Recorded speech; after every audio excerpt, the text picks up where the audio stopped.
Mi hermano mayor me espetó: papá me prometió tu hija cuando falleció. Ahora tiene 16 años. Celebraremos la boda. Es la tradición. Aquella misma noche, rebusqué entre los viejos documentos de mi padre, pero no hallé rastro alguno de tal promesa. Mi hermano llevaba mintiendo 15 años, y ahora pretendía reclamar a mi hija como si fuera una propiedad heredada. Hoy, 23 años después, me dispongo a revelar cómo descubrí que en mi propia familia existía una tradición oscura, la entrega de niñas a sus tíos. Y también cómo rompí ese ciclo para siempre. Buenas tardes, tengan todos. Me llamo Celestina López. Tengo 69 años y nací en Juchitán de Zaragoza, en el estado de Oaxaca, tierra de la cultura zapoteca, donde las tradiciones son tan antiguas como las piedras de Monte Albán, y donde ciertas prácticas culturales se ocultan tras palabras hermosas como herencia y promesa familiar. Me encuentro sentada en mi pequeño taller de tejido en Oaxaca, ciudad en la que resido desde hace 22 años. Tras de mí, pueden apreciar el telar tradicional zapoteco en el que elaboro huipiles y tapetes que luego vendo en el mercado. Este oficio me lo enseñó mi abuela cuando era niña, y es el mismo que me permitió sobrevivir cuando huí con mi hija de Juchitán, dejando atrás todo lo que conocía. Las paredes de mi taller están adornadas con fotografías de mi hija Itzel, ahora una mujer de 39 años, abogada especializada en derechos indígenas, casada con un hombre bueno que eligió por sí misma, y madre de 2 hijos hermosos que crecen libres de las tradiciones que casi destruyen nuestra familia. Cada vez que contemplo esas fotos, rememoro la noche en que mi hermano mayor, Mateo, llegó a mi casa y pronunció las palabras que cambiarían nuestras vidas para siempre. Itzel ya tiene 16 años. Es hora de que cumpla el destino que nuestro padre le asignó. Es hora de que se case conmigo. En la cultura zapoteca de Juchitán somos conocidos por nuestro matriarcado, por el respeto a las mujeres, por las muxes que son celebradas en nuestra comunidad. Pero, como en toda cultura, existen sombras que no se mencionan en público, tradiciones oscuras que algunas familias guardan en secreto, prácticas que disfrazan el abuso como costumbre ancestral. Una de esas prácticas es lo que denominan la promesa de sangre. Cuando un patriarca fallece, puede prometer a las niñas de la familia a los hombres solteros de la misma, con el fin de mantener la pureza del linaje y asegurar que la propiedad familiar no se disperse. Mi padre murió en 1986, cuando mi hija Itzel apenas tenía 1 año. Según mi hermano Mateo, en su lecho de muerte, mi padre le prometió que cuando Itzel cumpliera 16 años, se convertiría en su esposa. Es para mantener las tierras en la familia, explicaba Mateo. Es para honrar el deseo de nuestro padre. Es nuestra tradición. Pero yo nunca escuché tal promesa. Estuve con mi padre en sus últimos días, y jamás mencionó entregar a mi bebé a su tío. Era una mentira, una justificación inventada para encubrir lo que realmente era, un hombre de 50 años que anhelaba casarse con su sobrina de 16. Antes de proseguir con esta historia difícil, quisiera pedirles algo de corazón. Si creen que las tradiciones jamás deben justificar el incesto o el abuso, si piensan que ninguna promesa familiar puede violar los derechos de una niña, denle me gusta a este vídeo y suscríbanse al canal Relatos de Abuelos. Cada suscripción ayuda a que estas historias lleguen a comunidades donde estas prácticas aún persisten. Y cuéntenme en los comentarios, ¿han oído hablar de tradiciones familiares similares en sus comunidades? ¿Conocen casos en los que niñas son prometidas a familiares? Su testimonio puede ayudar a otras familias a identificar y detener estos abusos. Permítanme transportarlos a Juchitán en el año 2000, cuando yo tenía 46 años y vivía en una casa modesta en la periferia de la ciudad. Era viuda desde hacía 3 años. Mi esposo, Joaquín, había fallecido en un accidente laboral en 1998, dejándome sola con Itzel, que entonces tenía 13 años. Joaquín había sido un hombre bueno, trabajador, respetuoso. Nos habíamos casado por amor cuando yo tenía 23 años, algo poco común en nuestra comunidad, donde muchos matrimonios aún eran concertados. Su muerte me dejó devastada, pero también me dejó con una pequeña pensión y la casa que habíamos comprado juntos. Juchitán es una ciudad peculiar, conocida en todo México por su comunidad mux, personas que nacen con cuerpo de hombre, pero viven con identidad femenina, y son respetadas y celebradas en nuestra cultura zapoteca. Es una ciudad donde las mujeres tradicionalmente controlan el comercio en el mercado, donde el matriarcado es fuerte. Pero tras esa fachada de respeto femenino, existen prácticas que nunca se comentan en público. Familias tradicionales que mantienen costumbres ancestrales que incluyen matrimonios entre familiares cercanos, especialmente entre tíos y sobrinas, justificados como una forma de mantener la pureza zapoteca o preservar las tierras familiares. Mi hermano Mateo tenía 50 años en el año 2000. Nunca se había casado, lo cual en nuestra comunidad era considerado extraño. Vivía solo en la casa familiar que había heredado cuando murió nuestro padre, una propiedad grande con tierras de cultivo valiosas. ¿Por qué Mateo nunca se casó?, le pregunté una vez a mi madre, antes de que ella también falleciera en 1995. Está esperando, me respondió enigmáticamente. Está esperando a que madure su promesa. No comprendí lo que quería decir en ese momento. Ahora sé que se refería a Itzel, a la supuesta promesa que mi padre le había hecho a Mateo. Mi hija Itzel era una muchachita hermosa y brillante. A los 16 años acababa de terminar la secundaria con excelentes calificaciones. Soñaba con estudiar Derecho en la universidad, con salir de Juchitán, con conocer el mundo más allá de Oaxaca. Mamá, me decía mientras preparábamos tamales juntas los sábados, quiero ser abogada. Quiero defender a las mujeres indígenas que son abusadas, pero no tienen voz. Es un sueño hermoso, mija. ¿Crees que puedas lograrlo? Tenemos dinero para la universidad. Vamos a encontrar la manera. Tal vez una beca, tal vez un préstamo. No voy a dejar que tus sueños mueran por falta de dinero. Esos planes estaban a punto de ser truncados por mi hermano. Fue un sábado por la tarde, 2 semanas después del 16º cumpleaños de Itzel, cuando Mateo llegó a nuestra casa sin avisar. Vestía ropa tradicional zapoteca, guayabera blanca bordada, pantalón negro, como si se tratara de una ocasión especial. Hermana, me dijo al entrar, necesitamos hablar. Es sobre Itzel. ¿Qué ocurre con Itzel? Ya cumplió 16 años. Sí, hace 2 semanas. Entonces es tiempo. ¿Tiempo de qué? Mateo respiró hondo, como si estuviera a punto de hacer un anuncio trascendental. Tiempo de que cumpla la promesa de nuestro padre. Tiempo de que se case conmigo. El mundo pareció detenerse. ¿Qué has dicho? Nuestro padre, en su lecho de muerte, me prometió a Itzel, dijo. Dijo que cuando Itzel cumpliera 16 años, se convertiría en mi esposa. Es para mantener las tierras en la familia, para honrar su deseo. ¿Estás loco? Itzel es tu sobrina. Es tradición zapoteca. Las familias nobles siempre han casado a tíos con sobrinas para mantener la pureza del linaje. No es tradición, es incesto. Eso es lo que nuestro padre quería. Yo estuve con él cuando murió. Tú no estabas en el cuarto en ese momento. Me tomó la mano y dijo, Mateo, cuando la niña de Celestina tenga edad, será tuya. Mentira. Yo estuve con papá todo el tiempo. Nunca dijo eso. Fue cuando saliste al baño. Solo estuvimos él y yo por 5 minutos, pero fueron suficientes para que me hiciera esa promesa. Era una mentira elaborada, diseñada para ser imposible de refutar. ¿Cómo podía yo probar que algo no se dijo en un momento en que no estuve presente? Queridos míos, si alguna vez se han enfrentado a un familiar que usa promesas o tradiciones inventadas para justificar el abuso, si han tenido que defender a sus hijos contra las demandas de la propia familia, compartan este vídeo. A veces, los peores depredadores son quienes deberían protegernos. Suscríbanse para escuchar cómo luché contra esta locura. No, dije con firmeza. Itzel no se va a casar contigo. Es una niña, es tu sobrina y tiene planes de ir a la universidad. La universidad puede esperar. Primero debe cumplir con su obligación familiar. No tiene ninguna obligación contigo, Celestina. La voz de Mateo se tornó más dura. No estoy pidiendo permiso. Estoy informándote. La boda será en 2 meses, en la fiesta de nuestro santo patrono. Ya hablé con los ancianos de la familia. Todos están de acuerdo en que es apropiado. ¿Hablaste con los ancianos sin consultarme? Eres solo la madre. En nuestra cultura, estas decisiones las toman los hombres de la familia. En nuestra cultura también respetamos a las mujeres, y yo digo que no. Entonces tendremos un problema, dijo Mateo. Su tono era ahora amenazante. Porque los ancianos ya bendijeron la unión. El sacerdote ya está enterado. La familia ya sabe.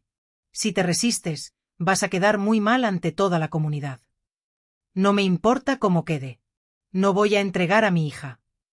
Mateo se levantó para marcharse. Piénsalo bien, Celestina. Si cooperas, la transición será suave.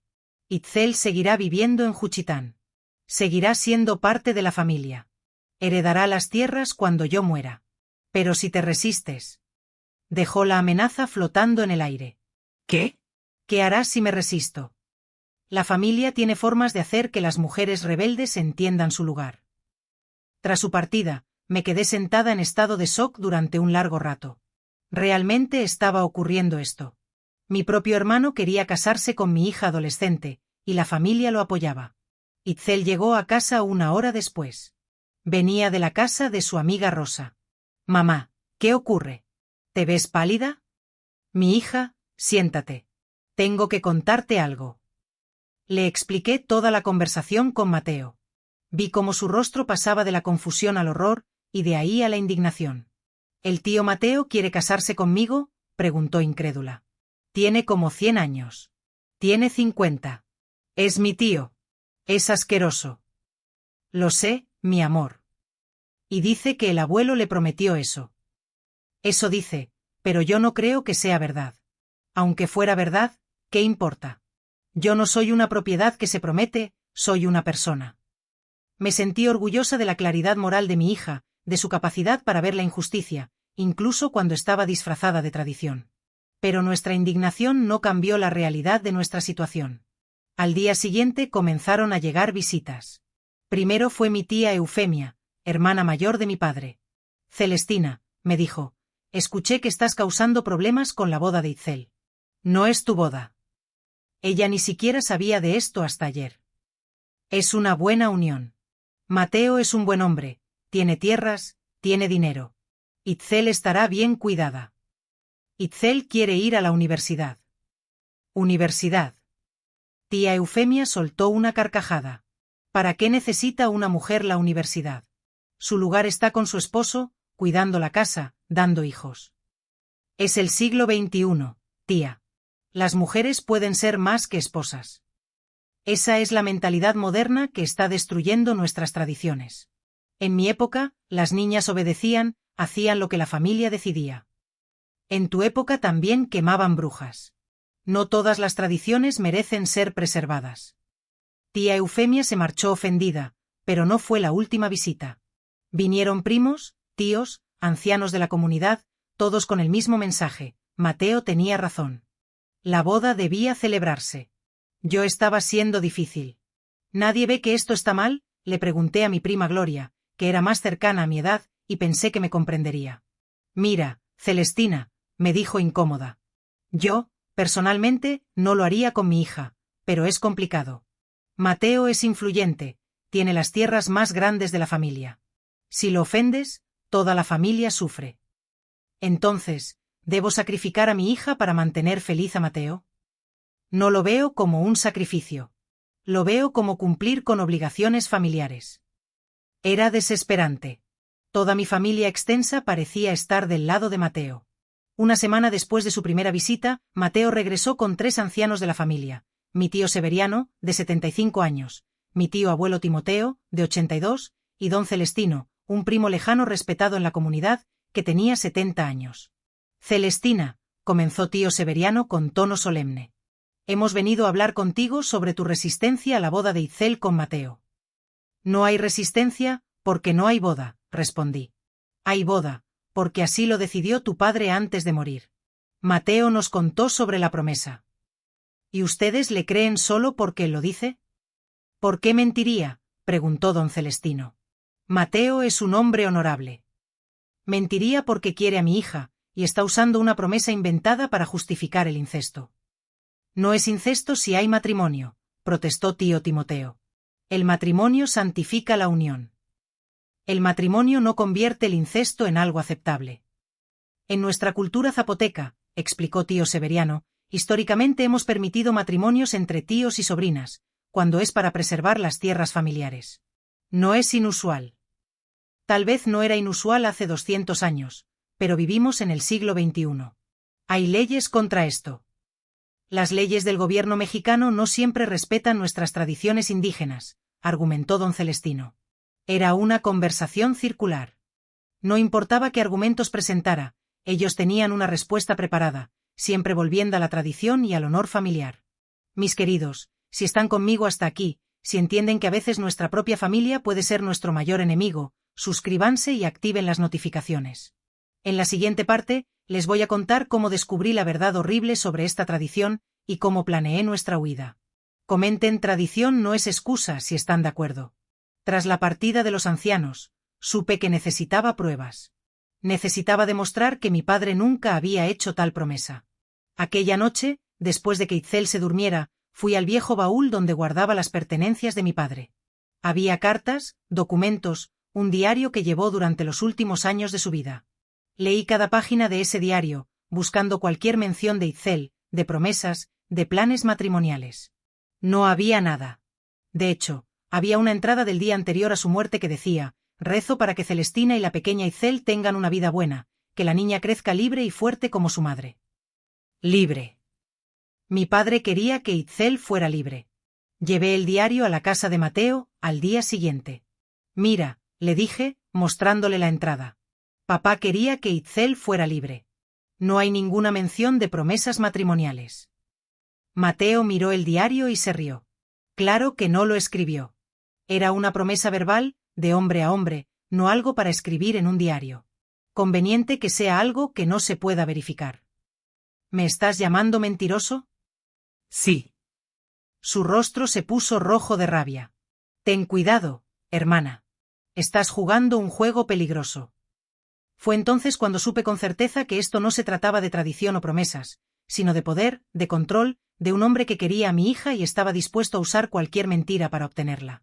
Y yo estaba dispuesta a hacer cualquier cosa para detenerlo. Mis queridos, hemos llegado al momento en que descubrí que la mentira de mi hermano era mucho más profunda de lo que imaginaba.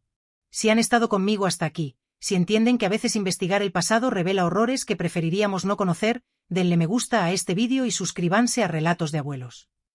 Comenten investigación si creen que la verdad siempre debe salir a la luz, sin importar cuán dolorosa sea. Ahora, permítanme contarles lo que descubrí sobre mi propia familia. Tras mi confrontación con Mateo en su casa, supe que necesitaba más información. Si iba a luchar contra esta tradición, necesitaba entender exactamente cuán arraigada estaba en mi familia. Aquella tarde, visité a mi prima segunda, Jacinta, que tenía 65 años y era conocida como la memoria de la familia. Ella recordaba historias, chismes, secretos que otros habían olvidado u ocultado. Tía Jacinta, le dije cuando me recibió en su casa pequeña, llena de fotos familiares antiguas, necesito preguntarte algo sobre nuestra familia, algo que tal vez sea incómodo. A mi edad, mi hija, ya nada me incomoda. Pregunta. ¿Alguna vez has oído hablar de matrimonios entre tíos y sobrinas en nuestra familia? Su expresión cambió de inmediato. ¿Por qué preguntas eso? Porque Mateo dice que es tradición familiar. Dice que papá le prometió a Itzel cuando ella cumpliera 16. Tía Jacinta suspiró profundamente y me hizo señas para que me sentara.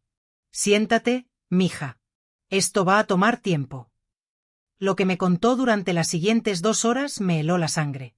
Sí, comenzó Jacinta. Ha existido esa práctica en algunas ramas de nuestra familia.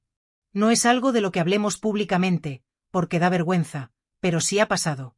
Tu bisabuelo Ezequiel se casó con su sobrina Domitila en 1920. Tu tío abuelo Macedonio se casó con su sobrina Felicitas en 1955. Se detuvo y dudó. ¿Y qué? ¿Y tu propio hermano Mateo no es el primero en intentarlo? Hubo otro caso más reciente. ¿Quién? Tu tío Heriberto, el hermano menor de tu padre. Recordaba vagamente al tío Heriberto. Había muerto cuando yo era adolescente, en circunstancias que nunca me explicaron claramente. ¿Qué pasó con él? Heriberto tenía una sobrina, Filomena, hija de tu tía Edelmira. Cuando Filomena cumplió 15 años, en 1975, Heriberto anunció que se casaría con ella.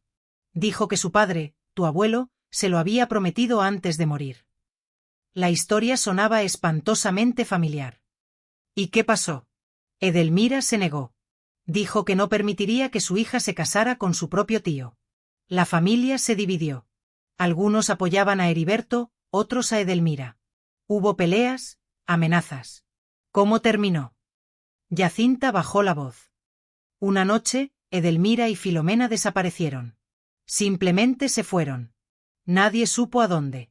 Heriberto las buscó durante meses, pero nunca las encontró. Algunos años después, alguien dijo que las habían visto en Guadalajara, pero nunca se confirmó. Y Heriberto se volvió amargado, enojado. Comenzó a beber mucho. Murió en un accidente de carro unos años después. Algunos decían que no fue un accidente, que él mismo se mató, pero nadie habla de eso. Y Edelmira y Filomena nunca regresaron. Cortaron todo contacto con la familia. Eligieron el exilio antes que permitir ese matrimonio. Esta revelación cambió todo para mí. Tía Jacinta, pregunté cuidadosamente, ¿por qué la familia permite esto? ¿Por qué hay hombres que piensan que tienen derecho sobre sus sobrinas? Jacinta suspiró. Es complicado, mija. En las generaciones antiguas, cuando las tierras y la propiedad lo eran todo, mantener la riqueza dentro del linaje directo era importante. Si un hombre no tenía esposa y su hermano moría, dejando una viuda con hijas, a veces se casaba con la sobrina para cuidar de la familia y mantener las tierras unidas. Pero eso no es amor o tradición, eso es codicia. Lo sé, pero se disfrazaba de deber familiar. Y, con el tiempo, algunos hombres empezaron a verlo como un derecho, no como una circunstancia excepcional.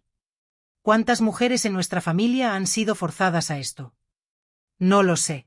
Con certeza, tal vez 5 o 6 en los últimos 100 años. Algunas aceptaron porque no tenían opción.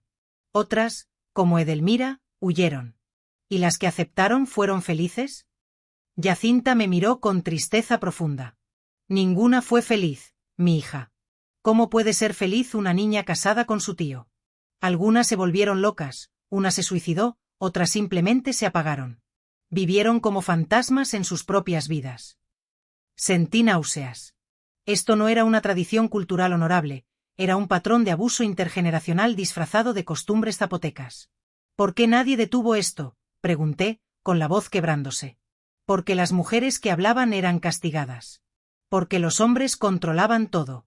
Porque la vergüenza de exponer esto públicamente era peor que el sufrimiento privado. Bueno, yo no voy a quedarme callada.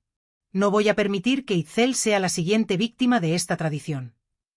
Ten cuidado, Celestina. Los hombres de esta familia no toman bien la rebelión.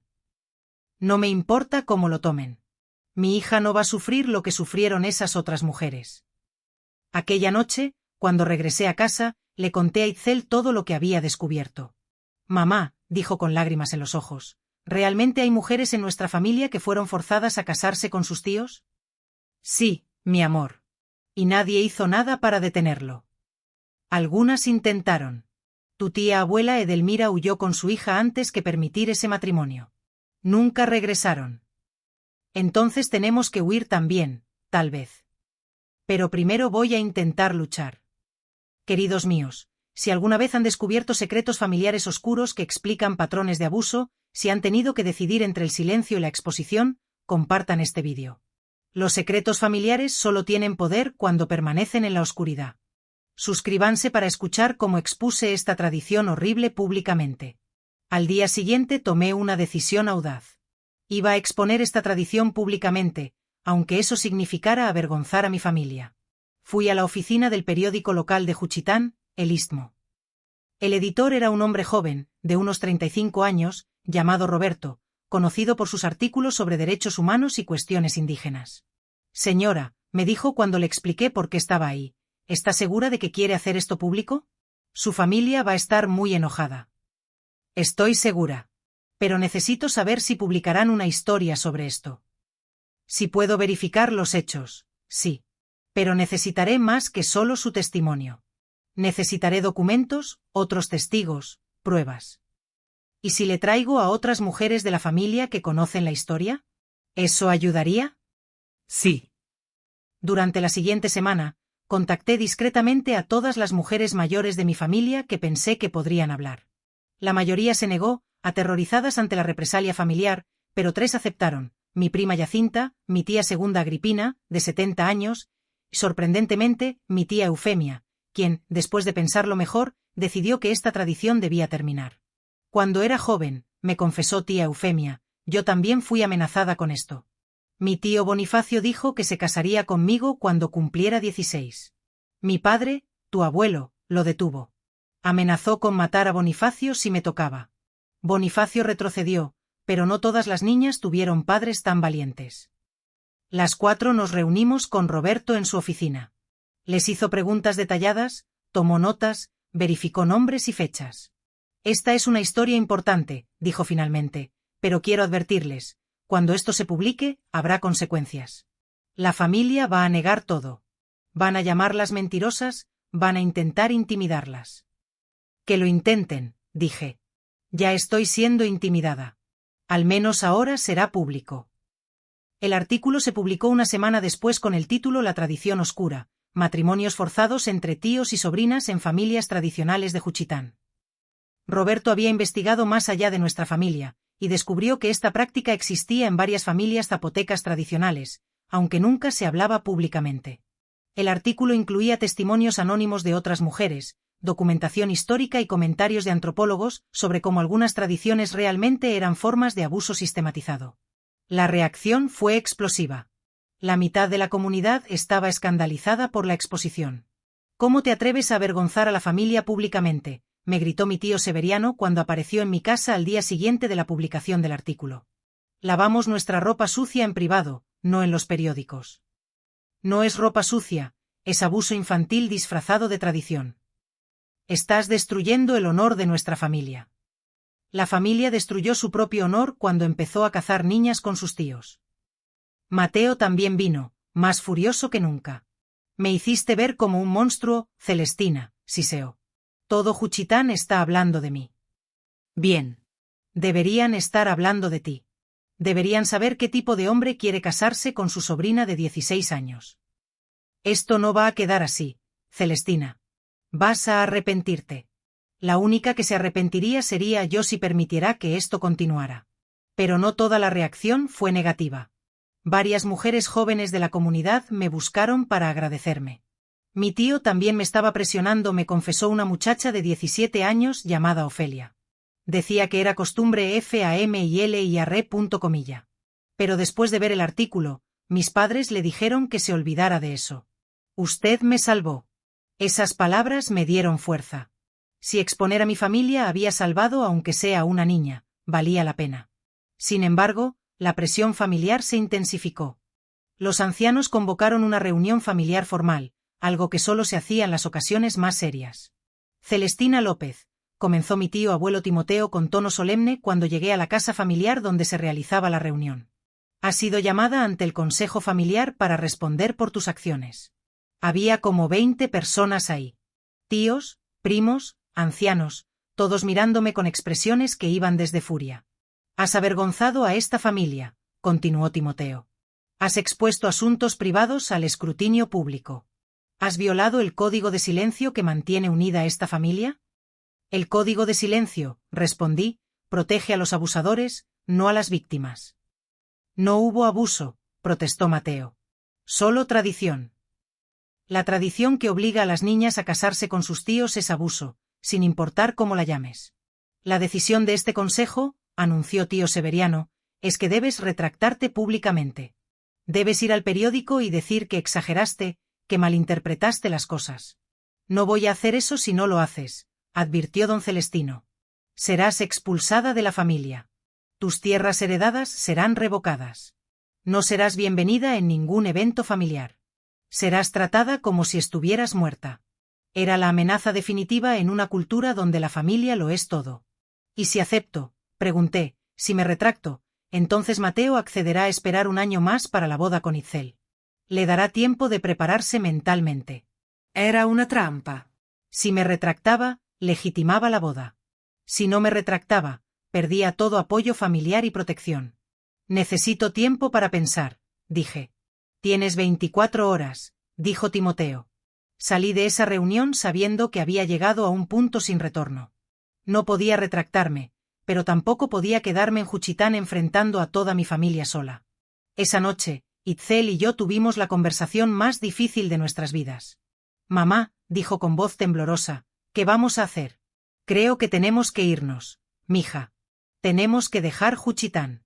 ¿A dónde iríamos? ¿A Oaxaca ciudad, tal vez o más lejos, a donde Mateo no pueda encontrarnos? Pero y la casa y tu trabajo y mis amigos lo vamos a perder todo, pero vamos a mantenerte segura. Itzel lloró. Odio que tengamos que huir. Odio que él tenga tanto poder. Yo también lo odio, mi amor. Pero a veces huir es la forma más valiente de luchar. Esa noche comencé a planear nuestra huida. Tenía algunos ahorros, no mucho, pero suficiente para llegar a Oaxaca ciudad y sobrevivir algunos meses mientras encontraba trabajo. Vendería la casa rápido y por menos de lo que valía si era necesario. Empaquetaría solo lo esencial. Saldríamos sin despedidas, sin avisos, simplemente desapareciendo, como había hecho Edelmira con su hija 26 años antes. Pero antes de irnos había algo que necesitaba hacer. Mis queridos, hemos llegado al momento donde tuve que tomar la decisión más difícil, quedarme y luchar o huir y sobrevivir. Si han estado conmigo hasta aquí, si entienden que a veces la supervivencia requiere sacrificar todo lo que conocemos, denle me gusta a este vídeo y suscríbanse a Relatos de Abuelos. Comenten valentía si creen que huir para proteger a nuestros hijos es un acto de coraje, no de cobardía. Ahora, déjenme contarles lo que hice antes de desaparecer de Juchitán para siempre. Antes de huir, necesitaba hacer algo que protegiera a Itzel legalmente. Si simplemente desaparecíamos, Mateo podría reportarnos como secuestro, usar su influencia familiar para que las autoridades nos buscaran, argumentar que yo era una madre inestable que había raptado a mi propia hija. Necesitaba documentación legal que estableciera que Itzel no quería este matrimonio, que yo estaba actuando en su mejor interés, que Mateo era una amenaza. Fui a la oficina del DIF, Desarrollo Integral de la Familia en Juchitán, una agencia gubernamental que se supone protege los derechos de los niños. Necesito ayuda, le dije a la trabajadora social que me atendió. Una mujer de unos 40 años llamada Verónica. Mi hermano está intentando forzar a mi hija de 16 años a casarse con él. Verónica frunció el ceño. Su hermano, el tío de la niña. Sí, eso sería incesto. Exactamente. Pero él dice que es tradición familiar, que mi padre le prometió a mi hija antes de morir. Tiene evidencia de esta amenaza. Le mostré el artículo del periódico. Le conté sobre la reunión del consejo familiar, sobre el ultimátum que me habían dado. Verónica tomó notas cuidadosamente. Su hija quiere este matrimonio.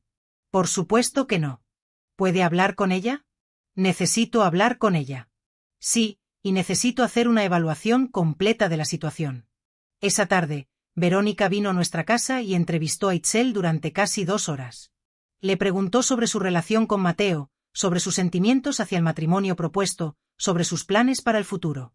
No quiero casarme con nadie, le dijo Itzel claramente, especialmente no con mi tío. Es asqueroso. Quiero ir a la universidad. Quiero ser abogada. ¿Te sientes segura en tu casa actual? Sí, con mi mamá. Pero tengo miedo de mi tío Mateo. Tengo miedo de que un día venga y me lleve por la fuerza. Después de la entrevista, Verónica habló conmigo en privado. Celestina, basándome en lo que he escuchado, creo que hay razones legítimas para preocuparse por la seguridad de Itzel. Voy a documentar este caso y voy a emitir una recomendación oficial de que Itzel permanezca bajo su custodia exclusiva. Eso nos protegerá legalmente. ¿Debería?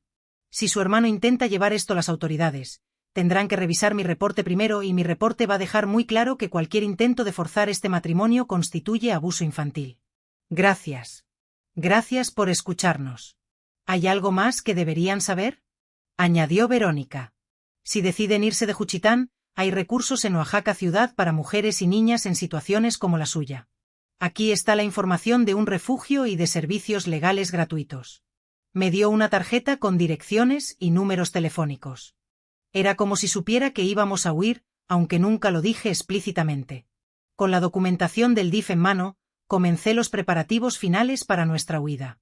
Lo primero vender la casa, no podía hacerlo oficialmente. Eso tomaría semanas y alertaría a la familia. Pero conocí a un comerciante de bienes raíces llamado Don Aurelio, que a veces compraba propiedades rápidamente por efectivo, con descuento. Don Aurelio, le dije cuando lo visité en su oficina. Necesito vender mi casa rápido esta semana, si es posible. Él me miró con curiosidad. ¿Por qué tanta prisa? Razones familiares, puede hacerlo. Puedo, pero solo puedo ofrecerle 60% del valor de mercado si quiere efectivo inmediato. Era una pérdida enorme, pero no tenía opción. Acepto. ¿Está segura? Es mucho dinero que está perdiendo. Estoy segura. Firmamos los papeles 2 días después. Don Aurelio me dio 180,000 pesos en efectivo, una fracción de lo que la casa realmente valía, pero suficiente para establecernos en otra ciudad. Mientras tanto, discretamente empaqué nuestras pertenencias, más importantes, documentos, fotos familiares, algo de ropa, el telar pequeño de mi abuela, que era mi posesión más preciada, todo cabía en 2 maletas y 2 mochilas. Le dije a Itzel que empacara solo lo esencial. Podemos reemplazar la ropa, le expliqué. No podemos reemplazar documentos o recuerdos importantes. ¿Cuándo nos vamos?, preguntó. En Tiar Díaz, el martes por la mañana, muy temprano, antes de que alguien esté despierto, vamos a despedirnos de alguien. No podemos arriesgarnos. Si alguien sabe que nos vamos, podrían decirle a Mateo, ni siquiera de Rosa. Rosa era su mejor amiga desde la infancia. Ni siquiera de Rosa. Lo siento, mi amor. Vi lágrimas en los ojos de Itzel, pero asintió con comprensión. El domingo, 2 días antes de nuestra partida planeada, algo pasó que casi arruinó todo. Mateo apareció en nuestra casa sin avisar, acompañado por 2 hombres que no reconocí, corpulento, intimidantes, claramente no estaban ahí para conversar amigablemente. Celestina, dijo Mateo cuando abrí la puerta. Se acabó el tiempo de cortesía. Vengo por Itzel. No puedes llevártela.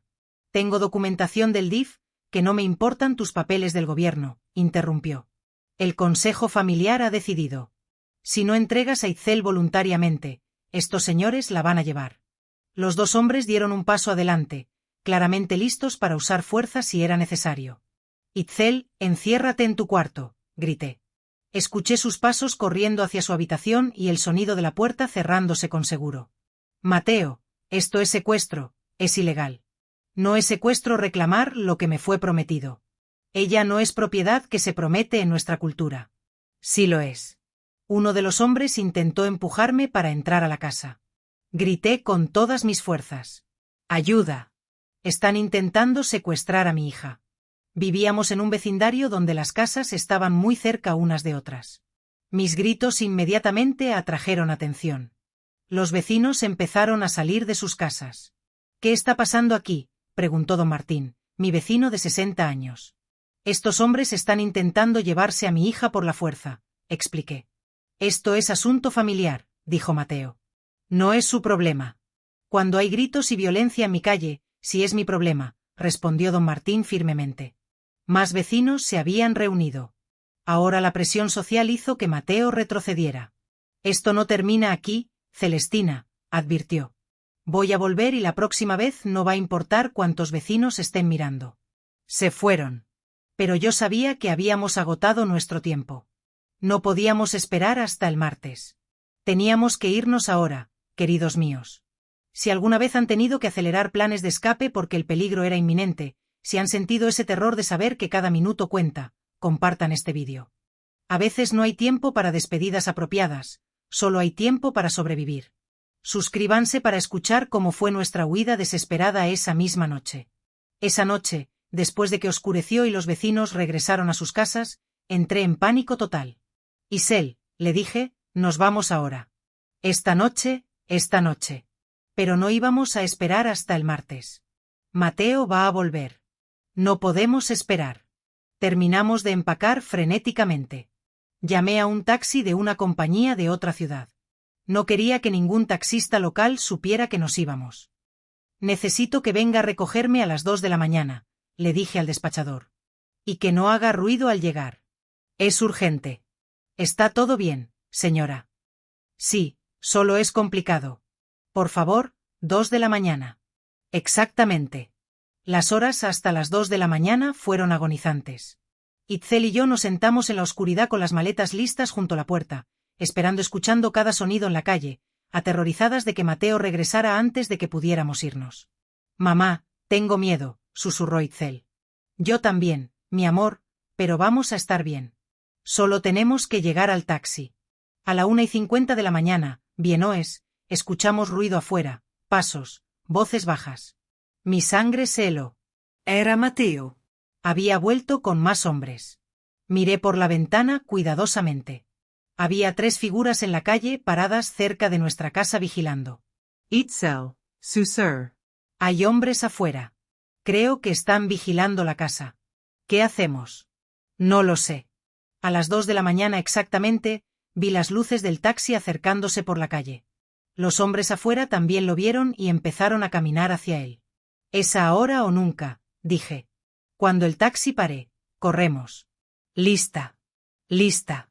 Abrí la puerta tan silenciosamente como pude. El taxi se detuvo frente a nuestra casa. Los 3 hombres estaban a unos 20 m de distancia caminando hacia el taxi. «¡Corre!», grité. Itzel y yo salimos corriendo jalando nuestras maletas. Los hombres gritaron y empezaron a correr hacia nosotras.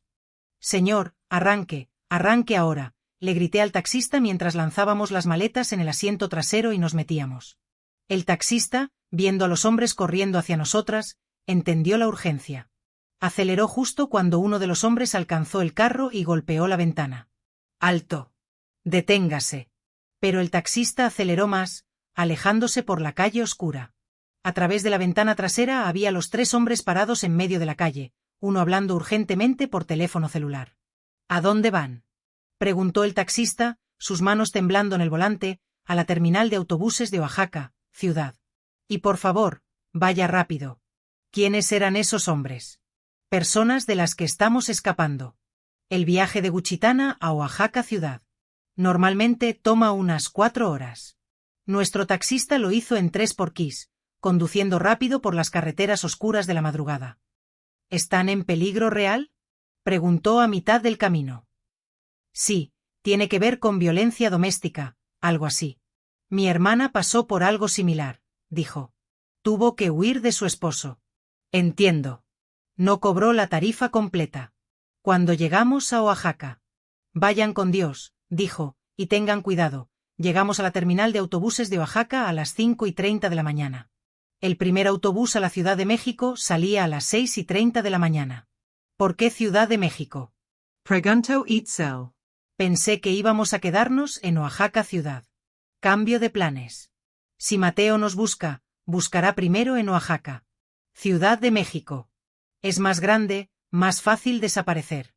Compramos dos boletos. Teníamos 1 hora para esperar. 1 hora en que cada minuto se sentía como una eternidad. Cada persona que entraba a la terminal podría ser alguien enviado por Mateo. Finalmente, a las 6:30 de la mañana de un otro autobús partió. Mientras Oaxaca desaparecía por la ventana, Itzel comenzó a llorar.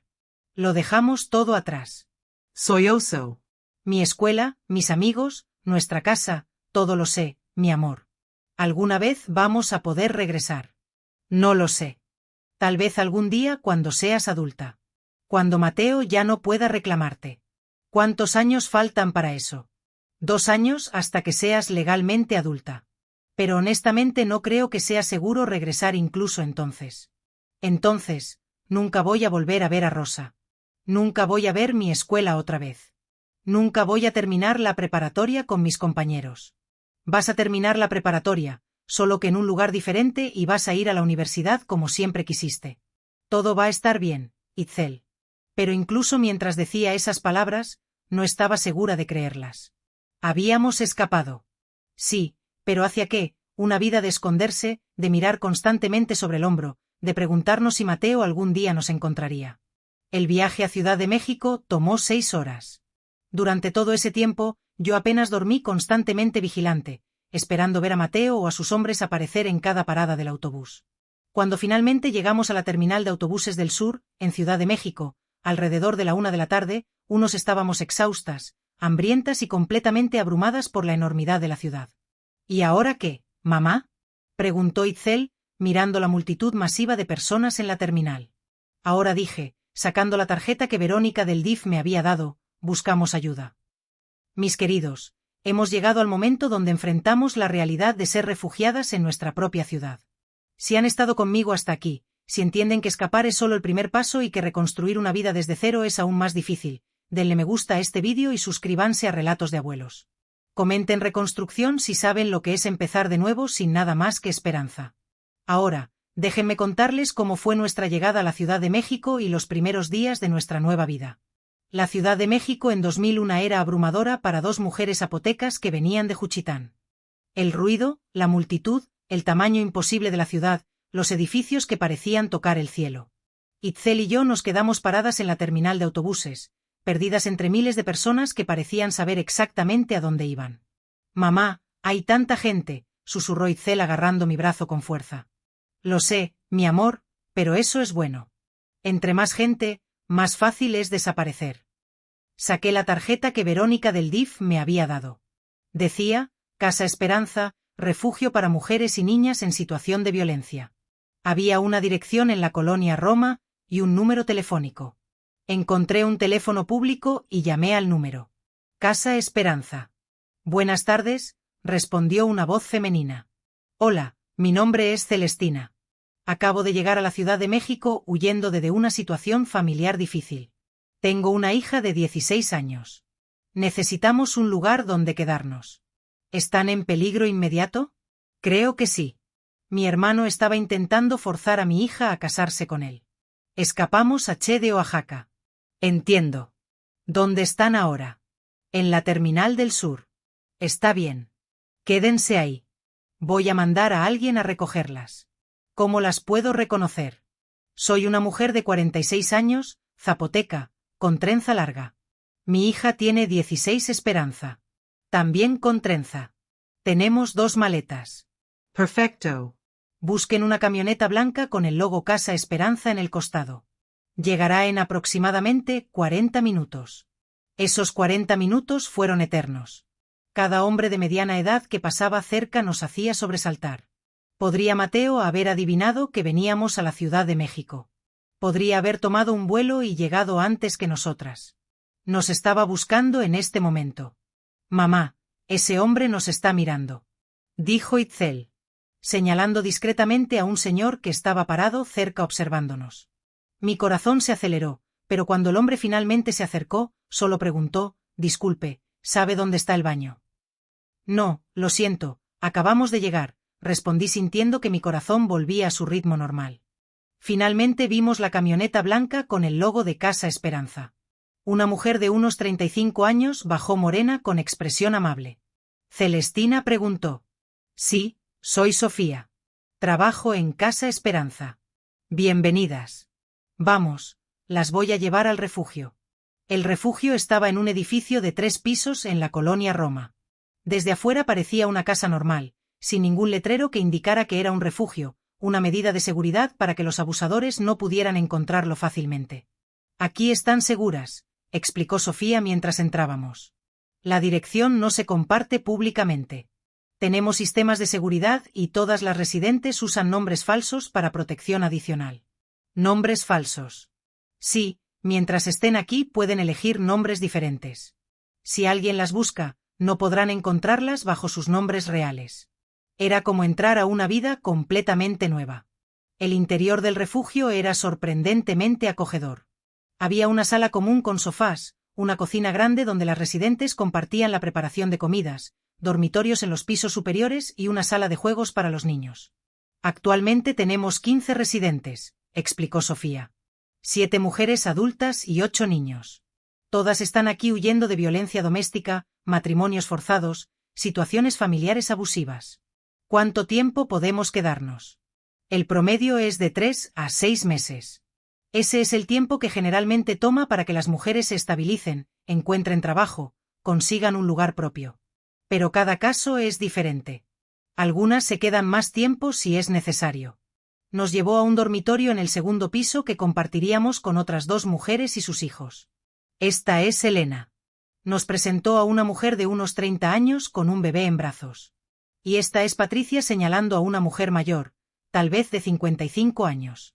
Elena no es mi nombre real, admitió Elena. Pero aquí es quien soy. Nadie usa nombres reales aquí. ¿Qué nombres quieren usar ustedes? Preguntó Sofía. Meyer e Itzel. Nunca había pensado en llamarme por otro nombre. Yo quiero ser Diana, dijo Itzel después de pensar. Como Diana la princesa, era valiente. ¿Y tú? Me preguntó Sofía. Rosa, dije pensando en la flor favorita de mi abuela. Rosa, ¿está bien? Perfecto. Entonces, bienvenidas Rosa y Diana. Era extraño escuchar esos nombres aplicados a nosotras como si estuviéramos actuando en una obra de teatro donde éramos diferentes personas. Esa primera noche en Casa Esperanza, durante la cena comunitaria escuchamos las historias de las otras mujeres. Elena había huido de un esposo que la golpeaba regularmente. Patricia escapó de hijos adultos que abusaban de ella financiera y emocionalmente. Una mujer joven llamada María, tampoco su nombre real, Había sido víctima de trata, vendida por su propio padre a una red de prostitución y logró escapar con ayuda de una cliente compasiva. Cada historia era diferente, pero todas compartíamos algo en común. Habíamos elegido la libertad sobre la seguridad falsa. Habíamos arriesgado todo para escapar de situaciones insoportables. ¿Y tú? Me preguntó Elena, ¿por qué están aquí? Les conté nuestra historia. Mateo, la supuesta promesa, la tradición familiar de casar tíos con sobrinas. Nuestra huida nocturna de Guchitán. Dios mío, dijo Patricia cuando terminé. ¿Y tu propia familia apoyaba esto? La mayoría sí. Decían que era tradición. La tradición no justifica el incesto, dijo María con voz firme. Mi padre también usaba tradición para justificar lo que me hizo, pero no hay tradición que haga correcto el abuso. Queridos míos, si alguna vez han encontrado comunidad en los lugares más inesperados, si han sido consoladas por extrañas que se convirtieron en hermanas, compartan este vídeo. Los refugios salvan vidas todos los días. Suscríbanse para escuchar cómo Casa Esperanza nos ayudó a reconstruir nuestras vidas. Los primeros días en el refugio fueron de ajuste. Teníamos que seguir reglas estrictas: toque de queda a las 9 de la noche, tareas domésticas asignadas, sesiones de terapia grupal 2 veces por semana, reuniones con trabajadores sociales para planear nuestro futuro. Sofía me ayudó a inscribir a Itzel en una escuela preparatoria pública acerca del refugio. Va a necesitar uniformes, útiles, libros, explicó Sofía. Tenemos un fondo pequeño que puede ayudar con eso. No sé cómo agradecerles. No nos agradezcas. Solo enfócate en construir una nueva vida. El primer día de Itzel en su nueva escuela fue difícil para ambas.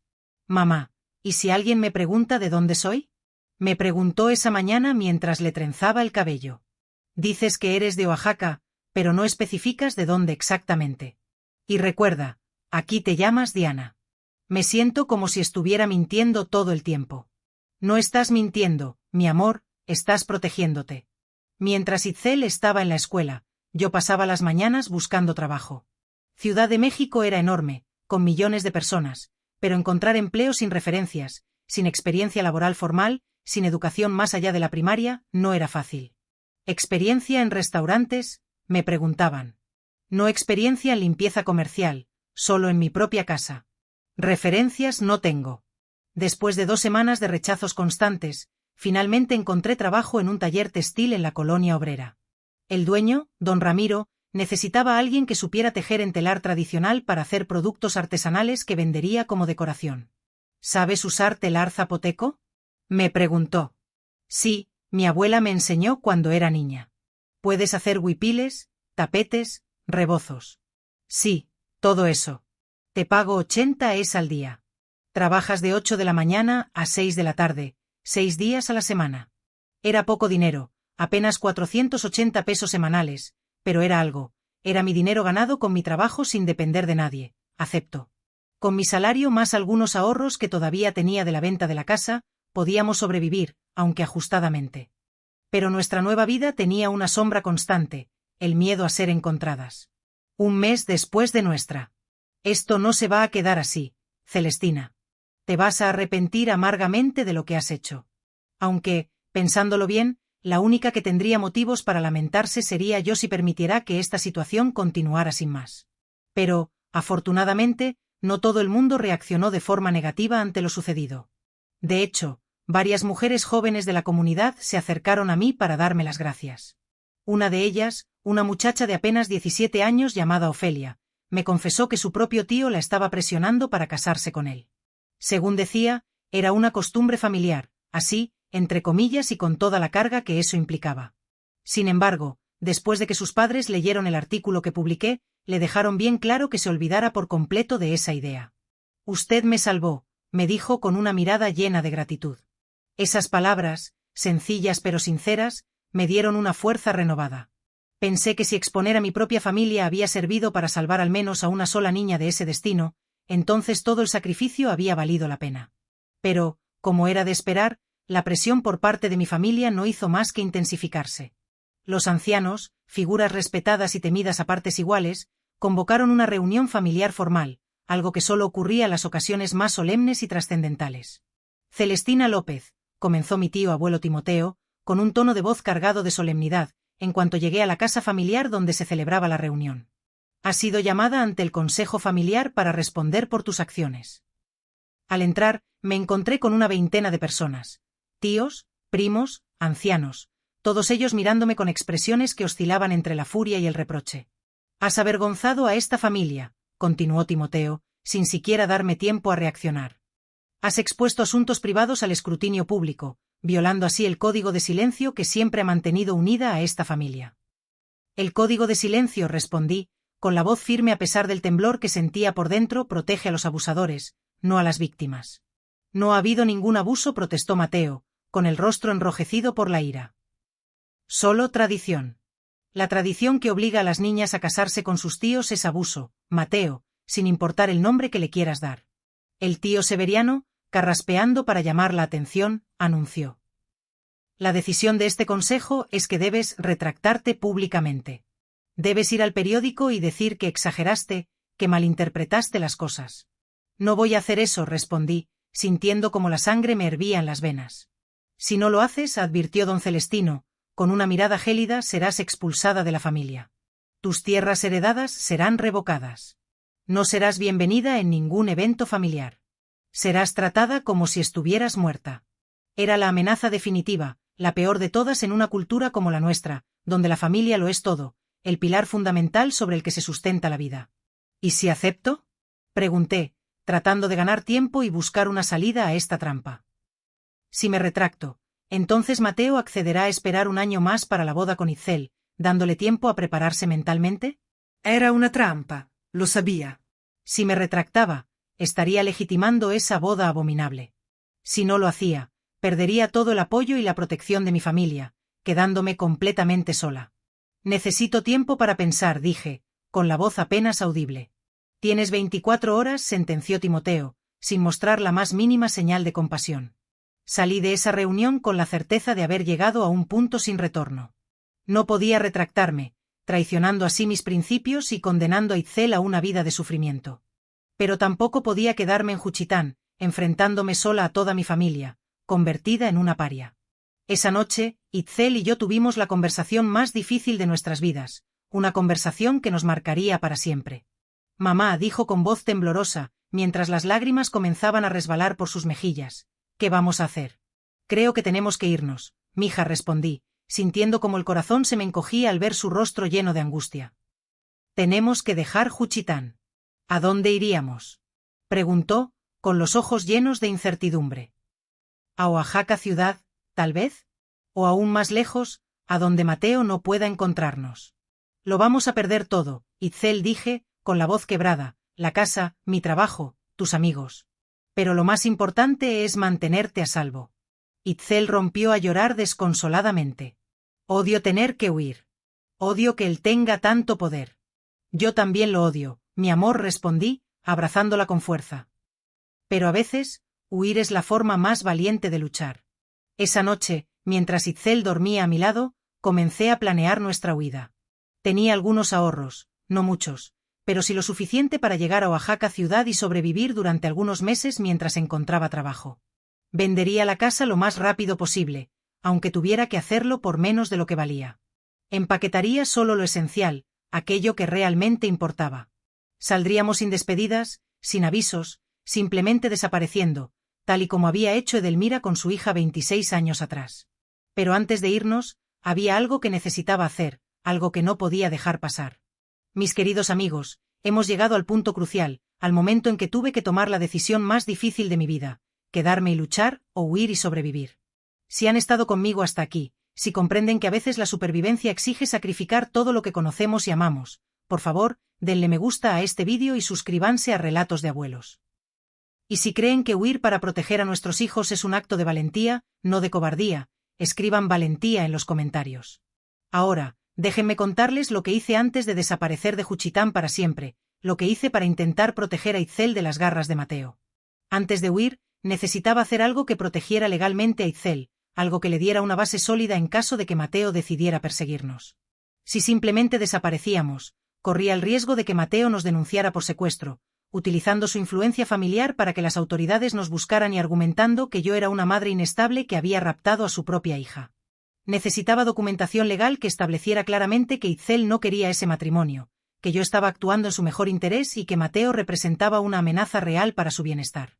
Así que, sin pensarlo dos veces, me dirigí a la oficina del DIF, Desarrollo Integral de la Familia, en Juchitán, una agencia gubernamental que, en teoría, se encarga de proteger los derechos de los niños.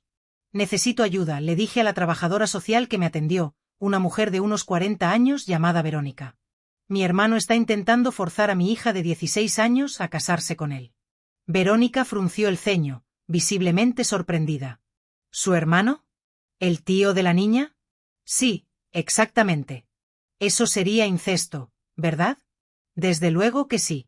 Pero él dice que es una tradición familiar, que mi padre le prometió a mi hija antes de morir. ¿Tiene alguna prueba de esta amenaza? Le mostré el artículo del periódico que había provocado todo este revuelo. Le conté detalladamente sobre la reunión del Consejo Familiar y el ultimátum que me habían dado. Verónica, con una profesionalidad admirable, tomó notas cuidadosamente mientras yo hablaba. ¿Su hija quiere este matrimonio? Preguntó. Por supuesto que no. ¿Puedo hablar con ella? Necesito hablar con ella a solas. Sí, por supuesto. Además, creo que es fundamental que usted haga una evaluación completa de la situación. Esa misma tarde, Verónica vino a nuestra casa y entrevistó a Itzel durante casi 2 horas. Le preguntó sobre su relación con Mateo, sobre sus sentimientos hacia el matrimonio propuesto y sobre sus planes para el futuro. No quiero casarme con nadie, le dijo Itzel con voz clara y firme, especialmente no con mi tío. Me da asco. Quiero ir a la universidad, quiero ser abogada. ¿Te sientes segura en tu casa actual? Insistió Verónica. Sí, me siento segura con mi mamá.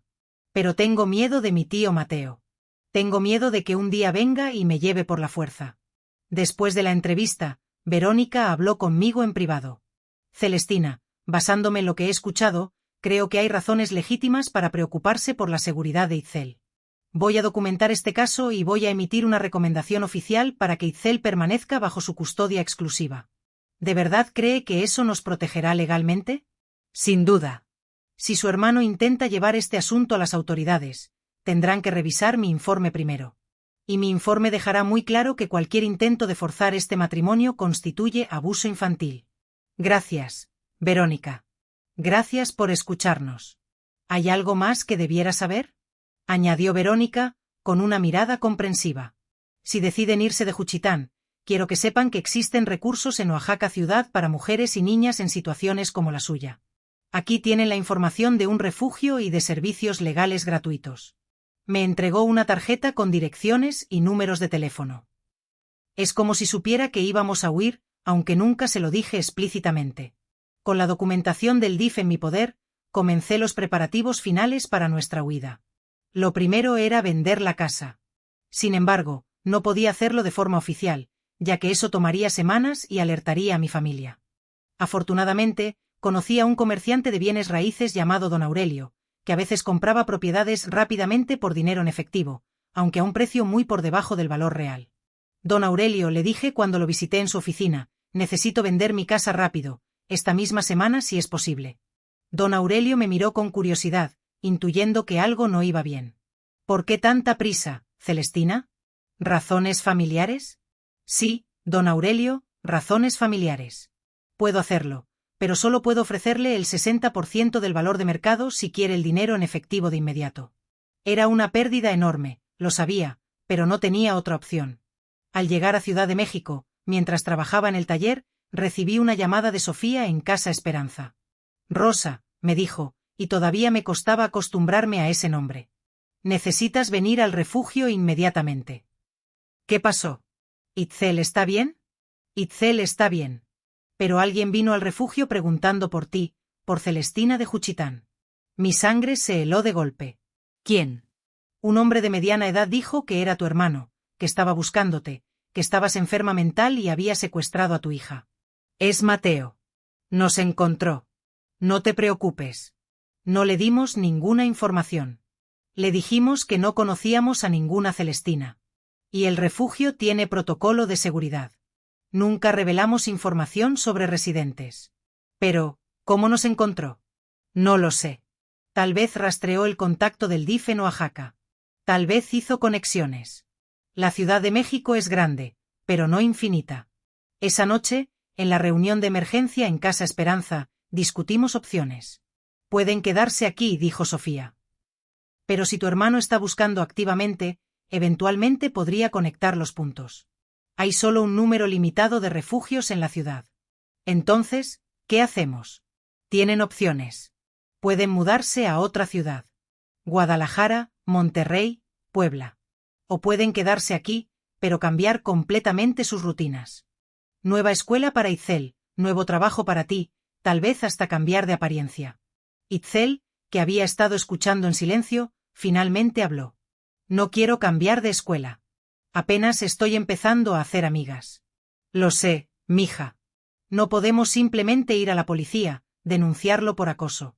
Podríamos, dijo Sofía, pero sería su palabra contra la suya. Y ustedes técnicamente dejaron Oaxaca sin notificar a las autoridades, por lo que él podría voltear la situación, hacer que parezca que tú fuiste quien secuestró a Itzel. Era una situación imposible. No éramos criminales, pero estábamos viviendo como fugitivas.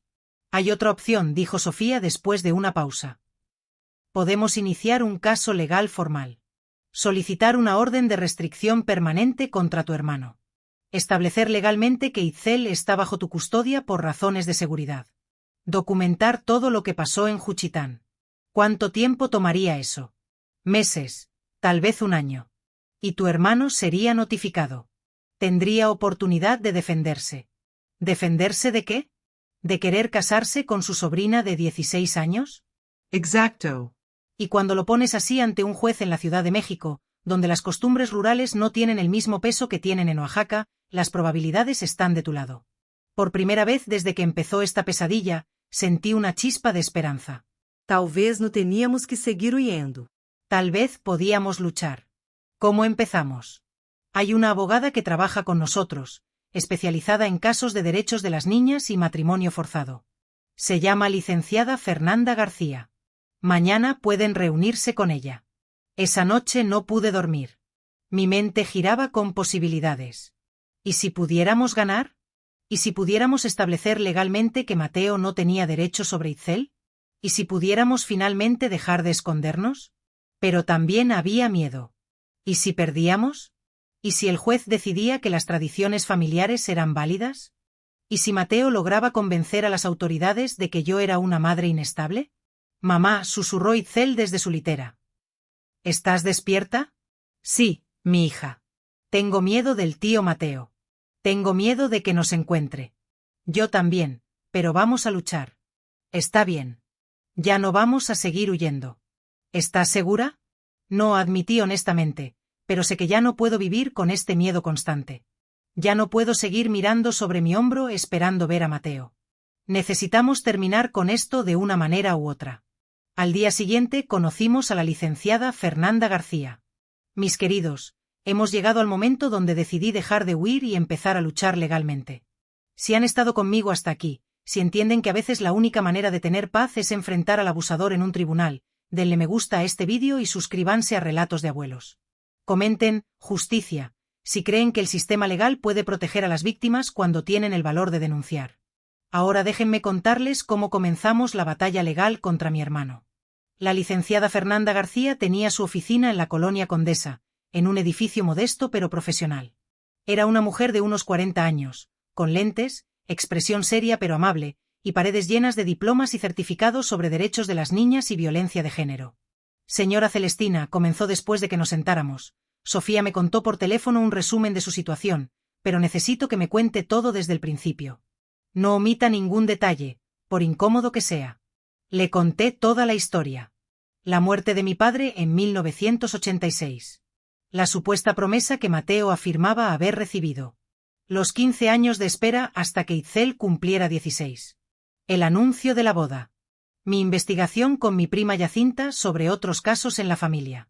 El artículo en el periódico. La reunión del consejo familiar.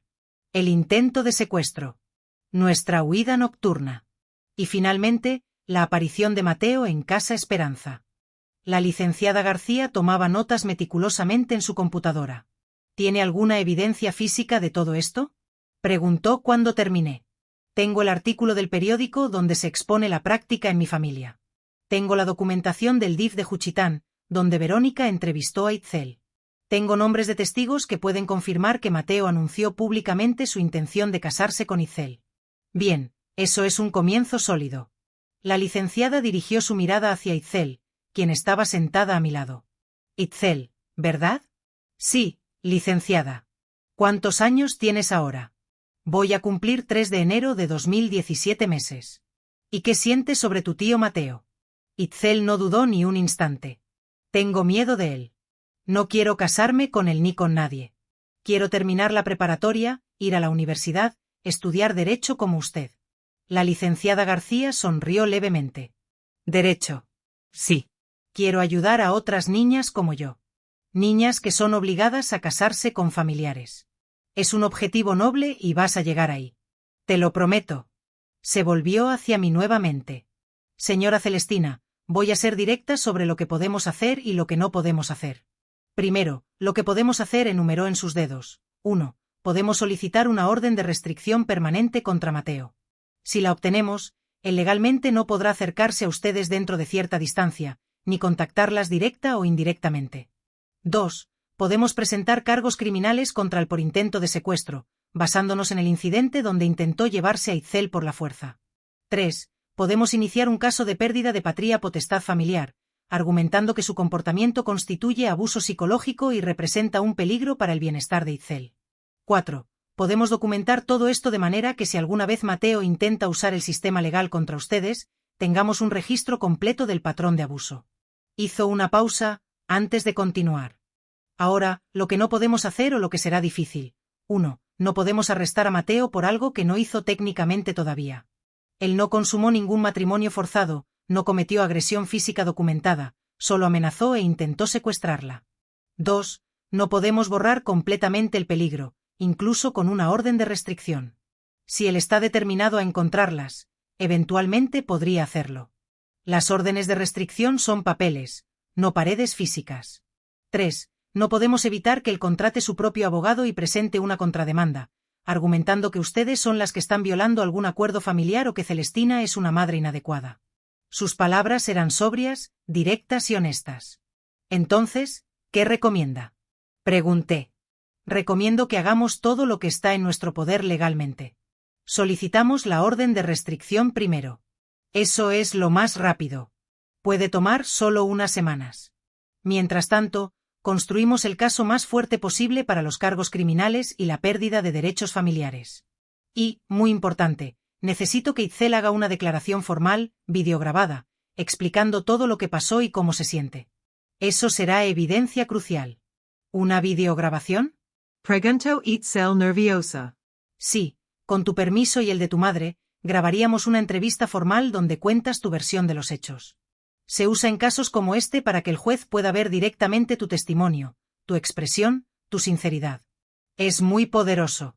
¿Tengo que hacerlo? No tienes que hacer nada que no quieras, pero te va a ayudar mucho en el caso. Itzel me miró buscando mi opinión. ¿Tú qué piensas, mamá? Creo que si estás lista para hacerlo, si te sientes fuerte para contar tu historia, entonces deberíamos. Pero solo si estás lista. Itzel respiró profundo. Estoy lista. Quiero que el juez sepa la verdad. Perfecta, dijo la licenciada García. Podemos hacer la grabación esta misma semana. Ahora, sobre mis honorarios. Pregunté temiendo la respuesta. ¿Cuánto cobra? Normalmente cobraría unos 30,000 pesos por un caso como este, pero trabajo *pro bono gratis para un porcentaje de mis casos, específicamente los que involucran matrimonio forzado o violencia contra niñas indígenas. Su caso califica. Sentí lágrimas de alivio. No sé cómo agradecerle. Ganen el caso. Esa será mi gratificación. Durante las siguientes semanas, la licenciada García trabajó incansablemente construyendo nuestro caso. Viajó a Juchitán para entrevistar testigos. Mi prima Yacinta, mi tía Eufemia, incluso Verónica del DIF. Obtuvo copias del artículo del periódico y contactó al periodista Roberto para que proporcionara una declaración. También hizo algo brillante. Encontró a Edelmira y Filomena, la tía y prima que habían huido de una situación similar 26 años antes. Están viviendo en Guadalajara, me dijo emocionada cuando logró localizarlas. Edelmira tiene 68 años ahora, y Filomena tiene 41. Aceptaron dar testimonio sobre su experiencia. ¿De verdad, sí? Filomena en particular estaba ansiosa por hablar. Dijo que durante 26 años ha cargado culpa por abandonar a la familia, pero cuando le conté tu historia, dijo que se dio cuenta de que había más víctimas, que su huida no había terminado con el patrón. Quiere ayudar a asegurar que tú y Itzel sean las últimas. Queridos míos, si alguna vez han encontrado aliadas inesperadas en su lucha, si han descubierto que no estaban tan solas como pensaban, compartan este vídeo. La solidaridad entre mujeres puede cambiar el mundo. Suscríbanse para escuchar cómo el testimonio de Filomena fortaleció nuestro caso increíblemente. La grabación del testimonio de Itzel fue programada para un viernes por la tarde en la oficina de la licenciada García. Había un camarógrafo profesional, un notario público para certificar la autenticidad y una psicóloga infantil presente para asegurar que el proceso no fuera traumático. Itzel, comenzó la licenciada García con voz gentil una vez que la cámara empezó a grabar. Por favor, di tu nombre completo y tu edad. Me llamo Guadalupe Itzel López Vázquez. Tengo 16 años.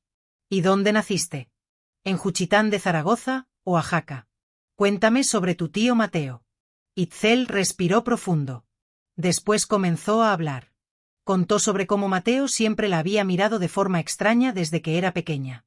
Cómo, cuando cumplió 15 años, él comenzó a visitarlas más frecuentemente. Como el día después de su cumpleaños número 16 anunció que se casarían. ¿Cómo te sentiste cuando escuchaste eso? Preguntó la licenciada. Sentí asco. Él es mi tío.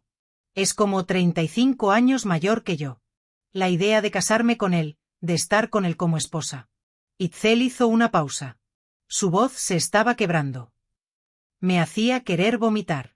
¿Le dijiste eso a él? Sí. Le dije que no quería casarme, que quería ir a la universidad, pero él dijo que eso no importaba, que mi abuelo le había prometido que yo sería su esposa. ¿Tú crees que tu abuelo hizo esa promesa? No, mi abuelo murió cuando yo tenía 1 año. Mi mamá dice que nunca escuchó esa promesa. Creo que mi tío la inventó. ¿Por qué crees que la inventó? ¿Por qué te quiere? No como tío, sino como hombre quiere a mujer. Y usó esta mentira de la promesa para tratar de conseguir lo que quería. La entrevista continuó por casi 1 hora. Itzel habló sobre el intento de secuestro, sobre los hombres que Mateo trajo a nuestra casa, sobre nuestra huida nocturna, sobre el miedo constante que sentía de que él nos encontrara. Si un juez te preguntara qué quieres, dijo la licenciada García hacia el final, ¿qué le dirías? Le diría. Itzel miró directamente a la cámara, sus ojos llenos de determinación, a pesar de las lágrimas. Que quiero que mi tío Mateo nunca pueda acercarse a mí otra vez. Quiero que la ley me proteja de él. Quiero poder vivir mi vida sin miedo. Y quiero que otras niñas en mi familia y en otras familias zapotecas sepan que no tienen que aceptar estas tradiciones. Que pueden decir no. Cuando la grabación terminó, la psicóloga abrazó a Itzel. Fuiste muy valiente, le dijo. ¿Cree que ayudará? Preguntó Itzel. Va a ayudar mucho, le aseguró la licenciada García. Ningún juez que vea esto va a dudar de tu sinceridad o de tu miedo. 1 semana después, presentamos formalmente la solicitud de orden de restricción en un juzgado familiar de la Ciudad de México. La audiencia fue programada para 2 semanas más tarde. Mateo será notificado, explicó la licenciada García. Tiene derecho a presentar su versión y a contratar un abogado si quiere. ¿Creen que venga? Probablemente. Si no viene, se ve mal para él. Si viene, tenemos oportunidad de confrontarlo directamente. Las 2 semanas de espera fueron agonizantes. Cada día me preguntaba, ¿vendrá Mateo? ¿Qué dirá? ¿Tratará de hablar conmigo antes de la audiencia? ¿Intentará algo desesperado? Pero no apareció. No hubo contacto. No hubo amenazas, nada. Era un silencio inquietante. El día de la audiencia llegó. Era un martes lluvioso de noviembre de 2001. La licenciada García, Itzel y yo llegamos al juzgado 1 hora antes, preparadas con toda nuestra documentación. ¿Nerviosa? Me preguntó la licenciada. Aterrorizada. Es normal, pero recuerda, tenemos un caso sólido. Tenemos evidencia, testigos, el testimonio de Itzel. Él solo tiene una historia sobre una supuesta promesa que nadie puede verificar. A las 10 de la mañana, exactamente, fuimos llamadas a la sala del juez. Era una sala pequeña, no una corte grande como en las películas. El juez era un hombre de unos 50 años con expresión seria, sentado detrás de un escritorio. ¿Está presente la parte acusada?, preguntó el juez mirando a su asistente. No, su señoría. Mateo López fue notificado en su domicilio en Juchitán, Oaxaca, pero no se ha presentado ni ha realizado alguna comunicación. Ninguna, su señoría. El juez frunció el ceño. Muy bien, procederemos con la audiencia en su ausencia. Licenciada García, puede comenzar. La licenciada García presentó nuestro caso meticulosamente. Mostró el artículo del periódico, la documentación del DIF, las declaraciones de los testigos, y finalmente, el vídeo del testimonio de Itzel. El juez observó todo en silencio. Cuando el vídeo de Itzel terminó, vi algo en su expresión, lo que parecía ser indignación contenida. ¿Esta práctica realmente existe?, preguntó. Matrimonios entre tíos y sobrinas justificados como tradición. Sí, su señoría, respondió la licenciada García. Hemos documentado al menos 6 casos en la familia López durante los últimos 100 años. Y según antropólogos que han estudiado el tema, existen varias familias tradicionales en Oaxaca, aunque rara vez se habla públicamente. Es repugnante, dijo el juez sin rodeos. Tradición o no, esto es abuso infantil. Se volvió hacia nosotras. Señora Celestina, ¿hay algo que quiera agregar? ¿Solo qué? Mi voz tembló. Mi hija merece vivir sin miedo. Merece tener una infancia, una educación, una vida propia, no ser propiedad prometida a su tío. El juez asintió. Señorita Itzel, ¿hay algo que quieras decirme que no esté en el vídeo? Itzel se puso de pie, llena de aplomo. Sí, su señoría, quiero que sepa que estoy agradecida de estar en un lugar donde la ley me puede proteger. En Juchitán, los ancianos de la familia tienen más poder que la ley. Pero aquí, en la Ciudad de México, espero que la ley sea más fuerte que la tradición. El juez tomó solo 10 minutos para deliberar. Mis queridos, hemos llegado al momento donde el juez tomó la decisión que cambiaría nuestras vidas. Si han estado conmigo hasta aquí, si entienden que la justicia puede tardar, pero eventualmente llega, denle me gusta a este vídeo y suscríbanse a Relatos de Abuelos. Comenten, ley sobre tradición, si creen que ninguna costumbre justifica violar los derechos de una niña. Ahora, déjenme contarles la decisión del juez y lo que pasó después. Cuando el juez regresó después de su breve deliberación, su expresión era seria, pero decidida. He revisado toda la evidencia presentada, comenzó, incluyendo el testimonio videograbado de la menor Guadalupe Itzel López Vázquez, las declaraciones de testigos, el artículo periodístico documentando un patrón de comportamiento familiar y la evaluación del DIF de Juchitán. Hizo una pausa mirando directamente a Itzel. Señorita López, quiero que sepa que este tribunal la escuchó. Su voz importa, sus deseos importan y su seguridad es la prioridad. Se volvió hacia mí. Señora Celestina, el derecho de una madre de proteger a su hija del daño supera cualquier supuesta tradición familiar.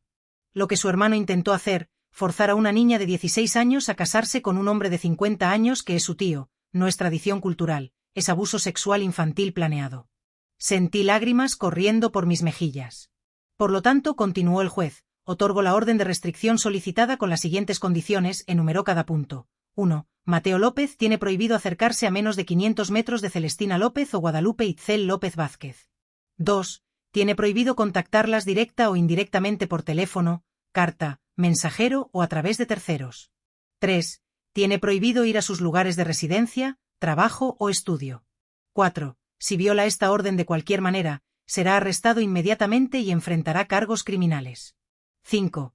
Esta orden es válida inicialmente por 2 años, renovable si es necesario. Además, el juez miró sus documentos. Estoy ordenando que una copia de esta resolución sea enviada a las autoridades de Juchitán, Oaxaca, con instrucciones de que si Mateo López intenta iniciar cualquier acción legal contra la señora Celestina o contra Itzel, este caso debe ser referenciado. ¿Tienen alguna pregunta? No, su señoría, dijo la licenciada García. Muchas gracias, señora Celestina. Señorita Itzel, dijo el juez directamente a nosotras. Espero que esta orden les dé la paz y seguridad que merecen. Y señorita Itzel, espero algún día ver su nombre como licenciada defendiendo a otras niñas como usted. Salimos del juzgado bajo la lluvia, pero ninguna de las tres notaba el agua cayendo. Estábamos eufóricas, llorando, abrazándonos. Ganamos, gritó Itzel. Mamá, ganamos. Ganamos, repetí apenas creyéndolo. Esto es solo el principio, dijo la licenciada García. Ahora vamos a presentar los cargos criminales por intento de secuestro y vamos a iniciar el proceso para que Mateo pierda cualquier derecho familiar sobre Itzel. Pero nuestra victoria en el tribunal no significaba que el peligro había terminado completamente. 2 semanas después de obtener la orden de restricción, mientras yo trabajaba en el taller textil, recibí una llamada de mi prima Yacinta en Juchitán. Celestina, dijo su voz temblorosa, necesito advertirte sobre algo. ¿Qué pasó? Mateo recibió la notificación de la orden de restricción. Está furioso. Está diciendo que vas a arrepentirte, que ningún papel del gobierno lo va a detener. Te amenaza a ti, no directamente, pero está hablando mucho, borracho en las cantinas, diciendo que vas a pagar por avergonzarlo así. ¿Crees que vendrá a la Ciudad de México? No lo sé, pero ten cuidado. Conozco a mi primo. Cuando se obsesiona con algo, no lo suelta fácilmente. Esa noche en Casa Esperanza, le conté a Sofía sobre la llamada de Yacinta. Vamos a reforzar las medidas de seguridad, dijo inmediatamente. Vamos a cambiar los códigos de entrada. Vamos a asegurarnos de que todos sepan no dar ninguna información sobre ustedes a extraños. ¿Pero puedo seguir trabajando? Sí, pero con precauciones. Varía tus rutas al trabajo. No uses la misma ruta todos los días. Estate atenta a cualquier persona que parezca estar siguiéndote. Era agotador vivir con ese nivel de vigilancia constante, pero era mejor que la alternativa. Los meses pasaron. Itzel prosperaba en su escuela. Sus calificaciones eran excelentes. Hizo amigas verdaderas, muchachas que la aceptaban sin hacer demasiadas preguntas sobre su pasado. Mamá, me dijo una tarde después de la escuela, mi amiga Carla me invitó a su fiesta de cumpleaños el sábado. ¿Puedo ir? Era la primera vez que tenía una vida social normal, amistades normales, experiencias normales de adolescente. ¿Dónde es la fiesta? En su casa en la Colonia del Valle. Sus papás van a estar ahí. Termina a las 10 de la noche. Mija, ¿puedo hablar con sus papás primero? En serio, mamá, eso es tan vergonzoso. Es por seguridad, mija. Hablé con la mamá de Carla, una señora muy amable que entendió mi preocupación sin que le explicara todos los detalles. La voy a cuidar como si fuera mi propia hija, me aseguró. Itzel fue a la fiesta y cuando regresó esa noche, sus ojos brillaban de felicidad. Fue increíble, mamá. Bailamos, comimos pastel, tomamos fotos, fue normal. No tuve que preocuparme de nada. Ver a mi hija experimentar momentos normales de adolescencia hizo que todo, la huida, la pobreza, el miedo valiera la pena. Queridos míos, si alguna vez han visto a sus hijos florecer después de escapar de situaciones terribles, si han presenciado cómo la libertad transforma a las personas, compartan este vídeo. La normalidad es un regalo que muchos dan por sentado. Suscríbanse para escuchar cómo continuó nuestra nueva vida y qué pasó con Mateo. En marzo de 2002, 6 meses después de obtener la orden de restricción, la licenciada García me llamó con noticias. Celestina, tengo buenas y malas noticias. Dime. La buena noticia es que el Ministerio Público aceptó presentar cargos criminales contra Mateo por intento de secuestro e intento de matrimonio forzado de menor. ¿Y la mala noticia? Mateo contrató un abogado caro de Oaxaca ciudad. Van a pelear los cargos. ¿Qué argumentarán? Probablemente van a argumentar que todo fue un malentendido cultural, que nunca tuvo intención de forzar nada, que tú malinterpretaste sus acciones. ¿Crees que un juez les va a creer? Francamente, no. Tenemos demasiada evidencia, pero significa que tendremos que ir a juicio, lo cual puede tomar 1 año o más. El juicio estaba programado para comenzar en septiembre de 2002. Durante los meses de preparación, la licenciada García trabajó incansablemente reuniendo más evidencia, preparando testigos, construyendo un caso hermético. Filomena y Edelmira vinieron desde Guadalajara para dar testimonio. Cuando conocí a Filomena en persona por primera vez, fue como mirar en un espejo del pasado. Yo tenía 15 años cuando mi tío Heriberto anunció que me casaría con él, me contó. Mi mamá me sacó de Juchitán en medio de la noche, igual que tú hiciste con Itzel. Pasamos 26 años escondiéndonos, viviendo con nombres falsos, sin contacto con la familia. ¿Se arrepienten? Pregunté. Ni un solo día, respondió firmemente. Mi mamá me salvó. Me dio la oportunidad de tener una vida real. Me casé a los 28 años con un hombre que yo elegí. Tengo 3 hijos que crecieron libres. Eso no hubiera sido posible si me hubiera quedado. Su testimonio sería crucial en el juicio, demostrando que esto no era un caso aislado, sino un patrón familiar de abuso. El primer día del juicio llegó. Era un día caluroso de septiembre y el tribunal estaba lleno. Aparentemente el caso había atraído atención mediática, una historia sobre tradiciones indígenas, matrimonio forzado y una madre valiente que desafió a su familia. Vi a Mateo por primera vez en casi un año. Se veía mayor, más delgado, amargado. Estaba sentado con su abogado, un hombre en traje caro que parecía muy confiado. El juicio duró 3 días. Escuchamos testimonios de ambos lados. El abogado de Mateo intentó pintarme como una madre histérica. «¿No es verdad, señora Celestina?», argumentó durante él. Aquí está la traducción y reescritura expandida del texto al español. En el contrainterrogatorio usted ha declarado que ha experimentado problemas de ansiedad desde el fallecimiento de su esposo. He experimentado la ansiedad normal que siente cualquier viuda que debe criar a una hija sola. ¿Y no es cierto que usted malinterpretó las honorables intenciones de su hermano? No malinterpreté absolutamente nada. Mi hermano hizo el anuncio público de que se casaría con mi hija. Trajo hombres a mi casa con el propósito de llevársela por la fuerza. Esos hombres solo tenían la intención de escoltarla a una reunión familiar. Eso es una mentira. Su intención era secuestrarla. El abogado de Mateo también intentó argumentar que la promesa del padre era real y que, además, era vinculante según las tradiciones zapotecas. En la cultura zapoteca, argumentó, los ancianos de la familia están investidos con la autoridad para concertar matrimonios. Esta práctica no es diferente de los matrimonios arreglados que se dan en numerosas culturas alrededor del mundo.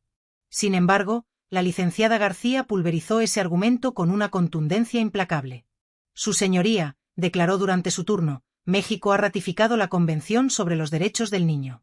Esto significa que ninguna tradición cultural puede violar los derechos fundamentales de una niña, incluyendo el derecho a no ser casada antes de los 18 años y el derecho a no ser forzada a un matrimonio incestuoso. Acto seguido, presentó el testimonio de Itzel, que había sido grabado en vídeo. La sala quedó sumida en un silencio sepulcral mientras el vídeo se reproducía ante nuestros ojos. Pude observar a algunos de los presentes secándose las lágrimas que resbalaban por sus mejillas.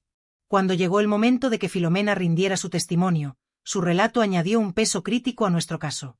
Mi tío Heriberto hizo exactamente lo mismo que Mateo está haciendo ahora, testificó con voz firme.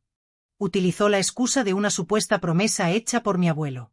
Afirmaba que era una tradición, pero la verdad es que era un hombre de mediana edad obsesionado con una niña de 15 años y usó la cultura como una cortina de humo para ocultar su comportamiento depredador. El momento más dramático de todo el juicio llegó cuando Mateo finalmente subió al estrado para testificar. Señor López, le preguntó la licenciada García con una mirada penetrante, ¿podría explicar por qué deseaba casarse específicamente con su sobrina de 16 años? Porque mi padre me lo prometió. Era su deseo y yo solo quería cumplirlo. ¿Acaso posee alguna evidencia escrita de esta supuesta promesa? Era una promesa verbal, de hombre a hombre, con toda la intención de que fuera imposible de verificar. No, señor López, usted está mintiendo. ¿No es cierto que usted nunca se casó con nadie de su propia generación? No encontré a la persona correcta. ¿O es que estaba esperando a que su sobrina alcanzara la edad suficiente? Objeción, gritó el abogado defensor con desesperación. Retirada, dijo la licenciada García con una pequeña sonrisa dibujada en sus labios. El punto ya había quedado meridianamente claro. Tras 3 días intensos de testimonios, el juez se tomó 2 horas para deliberar con la máxima atención. Cuando regresó a la sala, su veredicto fue claro, contundente e inequívoco. He escuchado atentamente toda la evidencia que ha sido presentada en este caso, comenzó diciendo con voz grave. He observado el patrón documentado de comportamiento que existe en la familia López. He escuchado el testimonio desgarrador de Itzel López, y he escuchado la débil justificación presentada por el acusado.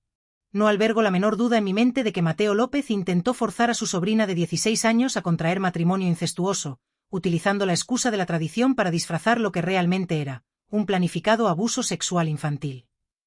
Por lo tanto, lo encuentro culpable de intento de matrimonio forzado de una menor e intento de secuestro. Un murmullo recorrió la sala como un susurro de alivio contenido. Mateo, por su parte, se puso pálido como un espectro. La sentencia es la siguiente, continuó el juez con firmeza. Mateo López cumplirá una condena de 18 meses de prisión, seguidos de 3 años de libertad condicional. Durante el periodo de libertad condicional, se le prohíbe regresar al estado de Oaxaca o intentar establecer contacto alguno con la familia López. Además, declaro la pérdida permanente de cualquier derecho familiar que pudiera tener sobre Guadalupe Itzel López Vázquez. Legalmente, ya no existe ninguna relación entre ellos. Itzel, que estaba sentada a mi lado, apretó mi mano con tanta fuerza que casi me dolió. Las lágrimas brotaban de nuestros ojos, pero esta vez eran lágrimas de victoria, de alivio y de esperanza. Queridos amigos, hemos llegado al final de nuestra historia, y ahora quiero compartir con ustedes cómo fue el proceso de reconstruir nuestras vidas después de esta victoria legal tan arduamente ganada. Si han caminado conmigo a lo largo de todo este camino, si comprenden que la justicia es solo el comienzo de la sanación, les invito a que den me gusta a este vídeo y a que se suscriban a Relatos de Abuelos.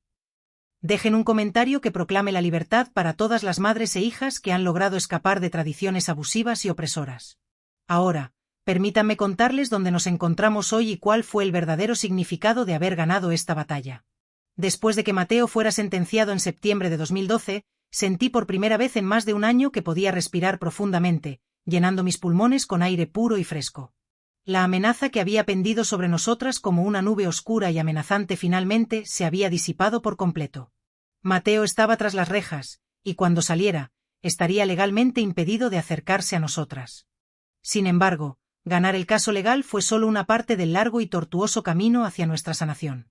Las cicatrices emocionales que nos había dejado todo lo que habíamos vivido, la traición de nuestra propia familia, la huida nocturna, los meses interminables viviendo con un miedo constante y paralizante, no desaparecieron simplemente con el veredicto judicial.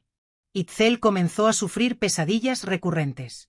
Se despertaba en medio de la noche gritando, empapada en sudor, y decía que Mateo la estaba persiguiendo sin descanso. La psicóloga de Casa Esperanza nos explicó que se trataba de estrés postraumático, una reacción completamente normal después de todo lo que habíamos experimentado. Va a tomar tiempo, me explicó con paciencia. El trauma no se cura de la noche a la mañana, pero con terapia, con seguridad, y con el paso del tiempo, va a mejorar.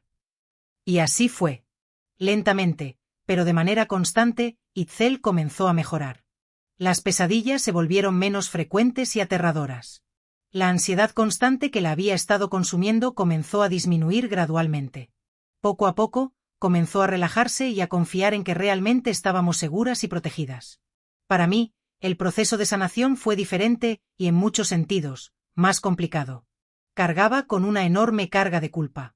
Me sentía culpable por no haber visto las señales de peligro antes, por haber expuesto a Itzel a esa terrible situación, y por haber perdido el contacto con el resto de mi familia. «Mamá», me dijo Itzel una noche, encontrándome llorando desconsoladamente en la cocina de Casa Esperanza. «¿Por qué lloras?» Con Amos. «Lloro porque te fallé, mi niña. Debí haberte protegido mejor desde el principio». Alarm? «Mamá, me salvaste la vida. Arriesgaste todo, tu casa, tu familia, tu seguridad, para salvarme a mí. No me fallaste, me diste una nueva vida».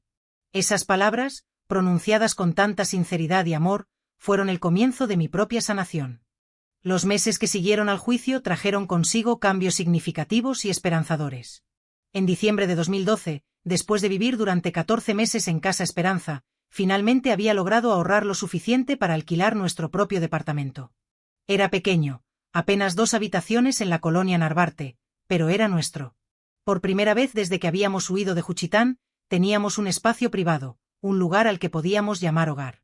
«Tengo mi propio cuarto», gritó Itzel con alegría cuando vimos el departamento por primera vez. «Puedo decorarlo como yo quiera». Ver su felicidad por algo tan simple y cotidiano me hizo romper a llorar. Mi hija merecía esta normalidad. Merecía la oportunidad de ser una adolescente, de preocuparse por cosas triviales como la decoración y los amigos, y no por escapar de tíos depredadores.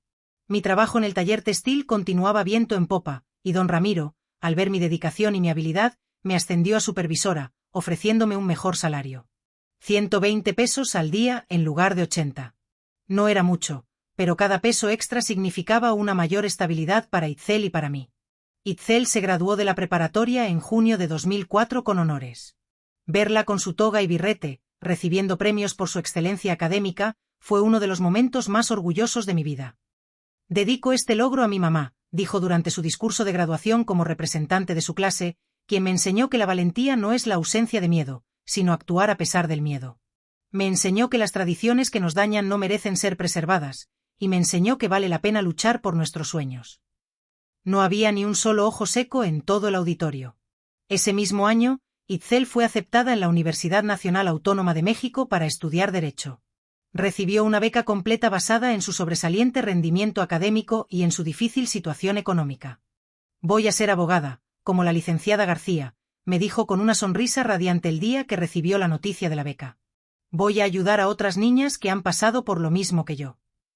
Ya estás ayudando, le respondí con ternura. Tu historia ya está ayudando a muchas personas. Era cierto. Nuestro caso había generado una atención mediática significativa. El artículo que publicó el periódico nacional, titulado Madre zapoteca desafía tradición familiar para salvar a su hija de un matrimonio incestuoso, inspiró a varias otras mujeres a dar un paso al frente y compartir sus propias historias de sufrimiento.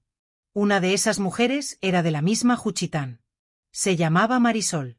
Tenía 19 años y estaba siendo presionada para casarse con su tío. Contactó a la licenciada García después de leer sobre nuestro caso. Tu valentía me dio el valor que necesitaba, me dijo cuando la conocí.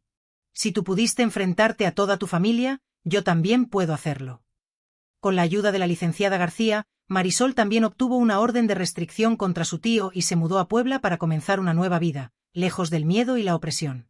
Queridos amigos, si alguna vez han sido una inspiración para otros sin siquiera darse cuenta, si su historia de supervivencia ha ayudado a alguien más a escapar de una situación de peligro, les ruego que compartan este vídeo. Nunca sabemos cuántas vidas podemos tocar cuando tenemos el valor de contar nuestra verdad. Suscríbanse a mi canal para seguir escuchando cómo continuaron nuestras vidas y dónde nos encontramos hoy. Los años pasaron rápidamente. Itzel prosperó en la universidad, destacándose en sus clases de Derecho Constitucional y Derechos Humanos. Durante sus estudios, realizó prácticas con la licenciada García, aprendiendo directamente de la mujer que nos había salvado la vida. En 2006, 2 años después de comenzar la universidad, Itzel conoció a Javier, un compañero de clase. Él también era zapoteco, de Tehuantepec, pero provenía de una familia moderna que respetaba y valoraba la educación de las mujeres. Mamá, me dijo Itzel nerviosamente cuando me lo presentó. Sé que después de todo lo que pasó con el tío Mateo, tal vez no confíes en los hombres. No desconfío de todos los hombres, mi hija. Desconfío de los hombres abusivos y controladores. Javier parecía ser un hombre respetuoso y amable, y con el tiempo demostró serlo. Javier trataba a Itzel como a una igual. Apoyaba sus ambiciones y sueños. Nunca intentó controlarla ni menospreciarla. Cuando se graduaron juntos en 2008, él le propuso matrimonio de la manera más hermosa y respetuosa, preguntándole primero a ella si quería casarse con él, y solo después viniendo a pedirme mi bendición. Señora Celestina, me dijo Javier con una voz llena de sinceridad, amo a su hija con todo mi corazón. Quiero construir una vida a su lado, pero más importante aún, quiero que usted sepa que siempre voy a respetar su independencia, sus sueños y su autonomía. Nunca voy a tratarla como si fuera de mi propiedad. Esas son las palabras correctas, Javier, le dije con lágrimas de alegría en los ojos. Tienes mi bendición. Se casaron en 2009 en una ceremonia pequeña pero hermosa en la Ciudad de México. Invitamos a la licenciada García, a Sofía de Casa Esperanza, a las amigas de Itzel de la universidad. Sorprendentemente, mi prima Yinta y mi tía Eufemia vinieron desde Juchitán para acompañarnos en este día tan especial.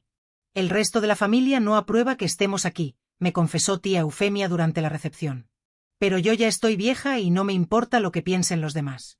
Tú hiciste lo correcto, Celestina, y estoy muy orgullosa de ti. Esas palabras sanaron algo en mi interior que ni siquiera sabía que necesitaba sanar. La vida continuó su curso natural. Itzel y Javier tuvieron su primer hijo en 2011, un niño hermoso al que llamaron Joaquín en honor a mi difunto esposo. Cuando sostuve a mi nieto por primera vez en mis brazos, lloré pensando en todo el largo y difícil camino que habíamos recorrido para llegar a ese momento de felicidad. Tu bisabuelo te habría amado con todo su corazón, le susurré al bebé. Y estaría muy orgulloso de tu mamá por haber roto el ciclo de abuso y opresión. En 2012, Itzel abrió su propio bufete de abogados especializado en casos de matrimonio forzado y derechos de las niñas indígenas. Su oficina se convirtió en un refugio seguro para mujeres y niñas de comunidades rurales que enfrentaban situaciones similares a la nuestra. Cada caso que gano, me dijo con convicción, lo gano por nosotras, por todo lo que pasamos, y para que otras niñas no tengan que sufrir lo mismo. En 2015, nació su segunda hija, a la que llamaron Leonora, en honor a mi madre. La tradición continuaba, pero ahora era una tradición de amor, respeto y empoderamiento, no de control y abuso. Yo continué trabajando en el taller textil hasta 2018, cuando finalmente me jubilé a los 63 años. Don Ramiro, que había sido un jefe justo y amable durante todos esos años, me organizó una fiesta de despedida hermosa y conmovedora. Celestina, me dijo durante la fiesta, cuando llegaste aquí hace 17 años, eras una mujer asustada que huía de su familia. Hoy te vas como una mujer fuerte e independiente que ha cambiado no solo su propia vida, sino también las vidas de muchas otras personas. Después de jubilarme, abrí mi propio pequeño negocio desde casa, vendiendo textiles zapotecos tradicionales a través de Internet. Itzel me ayudó a crear un sitio web y cuentas en redes sociales para promocionar mi trabajo. Mamá, tienes un talento increíble, me dijo con entusiasmo.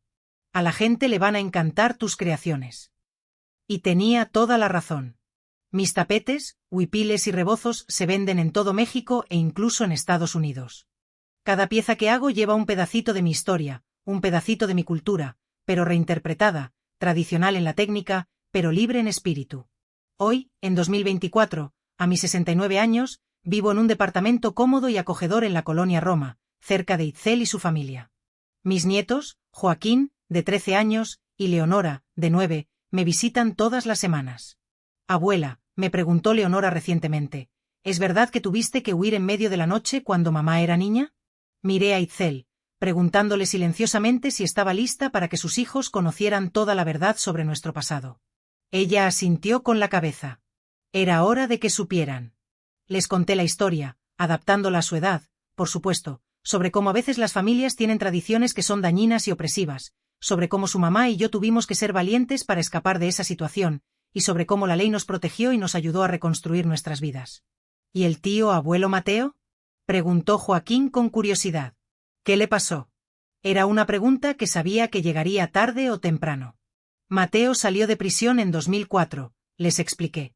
Vivió en Oaxaca durante algunos años, cumpliendo con los términos de su libertad condicional. Murió en 2015, solo y amargado, según escuché. ¿Te dio tristeza cuando murió? Preguntó Leonora con inocencia. Me dio tristeza pensar en lo que pudo haber sido, respondí honestamente. Pudo haber sido un tío bueno para tu mamá. Pudo haber tenido su propia familia, su propia vida feliz, pero eligió la obsesión y el control. Y esas elecciones lo destruyeron. ¿Y la familia en Juchitán? Preguntó Joaquín. Algunos de ellos todavía no nos hablan. Piensan que avergoncé a la familia, pero otros, como mi prima Yacinta y mi tía Eufemia, eventualmente entendieron lo que habíamos hecho. Y las generaciones más jóvenes están cambiando. Ya no aceptan esas tradiciones viejas y dañinas. De hecho, en 2020, un grupo de mujeres jóvenes zapotecas de Juchitán creó una organización llamada Rompiendo Ciclos, dedicada a educar sobre el matrimonio forzado y otras tradiciones abusivas. Me invitaron a dar una charla sobre nuestra experiencia. Fue extraño regresar a Juchitán después de tantos años. La ciudad había cambiado mucho, pero algunos lugares, como la plaza central, la iglesia y el mercado, permanecían casi iguales que en mi memoria. Gracias por venir, me dijo una de las organizadoras, una joven de unos 25 años llamada Yalitza. Su historia inspiró la creación de nuestra organización. Queríamos que las niñas de Juchitán supieran que tienen el derecho de decir no. Di mi charla frente a unas 50 mujeres, desde adolescentes hasta abuelas. Les conté toda nuestra historia. El anuncio de Mateo, la huida desesperada, el juicio lleno de tensión, la victoria agridulce. Lo más importante que quiero que sepan, concluí con voz firme, es que nuestra cultura es valiosa. Nuestra lengua zapoteca, nuestros textiles, nuestra música, nuestras tradiciones de respeto y comunidad, todo eso merece ser preservado y celebrado. Pero las prácticas que nos dañan, que nos oprimen y que nos roban nuestra libertad no son cultura, son abuso, y tenemos el derecho, más aún, la responsabilidad, de distinguir entre ambas. La ovación que recibí después de mi discurso me hizo romper a llorar de emoción y gratitud. Hoy, mientras me siento en mi taller de tejido, rodeada de telares e hilos coloridos, pienso en todo el camino que he recorrido. Desde aquella noche aterradora, huyendo de Juchitán con solo 2 maletas, hasta este momento de paz y plenitud. Itzel ahora tiene 39 años. Es una abogada respetada y admirada que ha ganado docenas de casos protegiendo a niñas y mujeres de matrimonios forzados y otras formas de abuso. Su trabajo ha sido reconocido a nivel nacional. El año pasado recibió un prestigioso premio del gobierno federal por su valiosa contribución a la defensa de los derechos de las niñas indígenas. Durante su discurso de aceptación, dijo algo que nunca olvidaré: este premio no es solo mío. Es de mi madre, Celestina, quien arriesgó todo para salvarme. Es de la licenciada Fernanda García, quien luchó por nosotras cuando no teníamos nada. Es de todas las mujeres de Casa Esperanza que nos acogieron y nos brindaron su apoyo. Y es para todas las niñas que todavía están atrapadas en tradiciones abusivas. Ustedes no están solas. Hay una salida. Hay esperanza. Queridos amigos que me han acompañado en este viaje, quiero que sepan que contar esta historia no fue fácil. Reabrió heridas viejas y me hizo revivir momentos que preferiría olvidar. Pero lo hice porque sé que en algún lugar hay una madre o una hija que está enfrentando una situación similar. Tal vez están en Oaxaca, o en Chiapas, o en Guerrero, o en cualquier otra comunidad donde las tradiciones pesan más que los derechos humanos.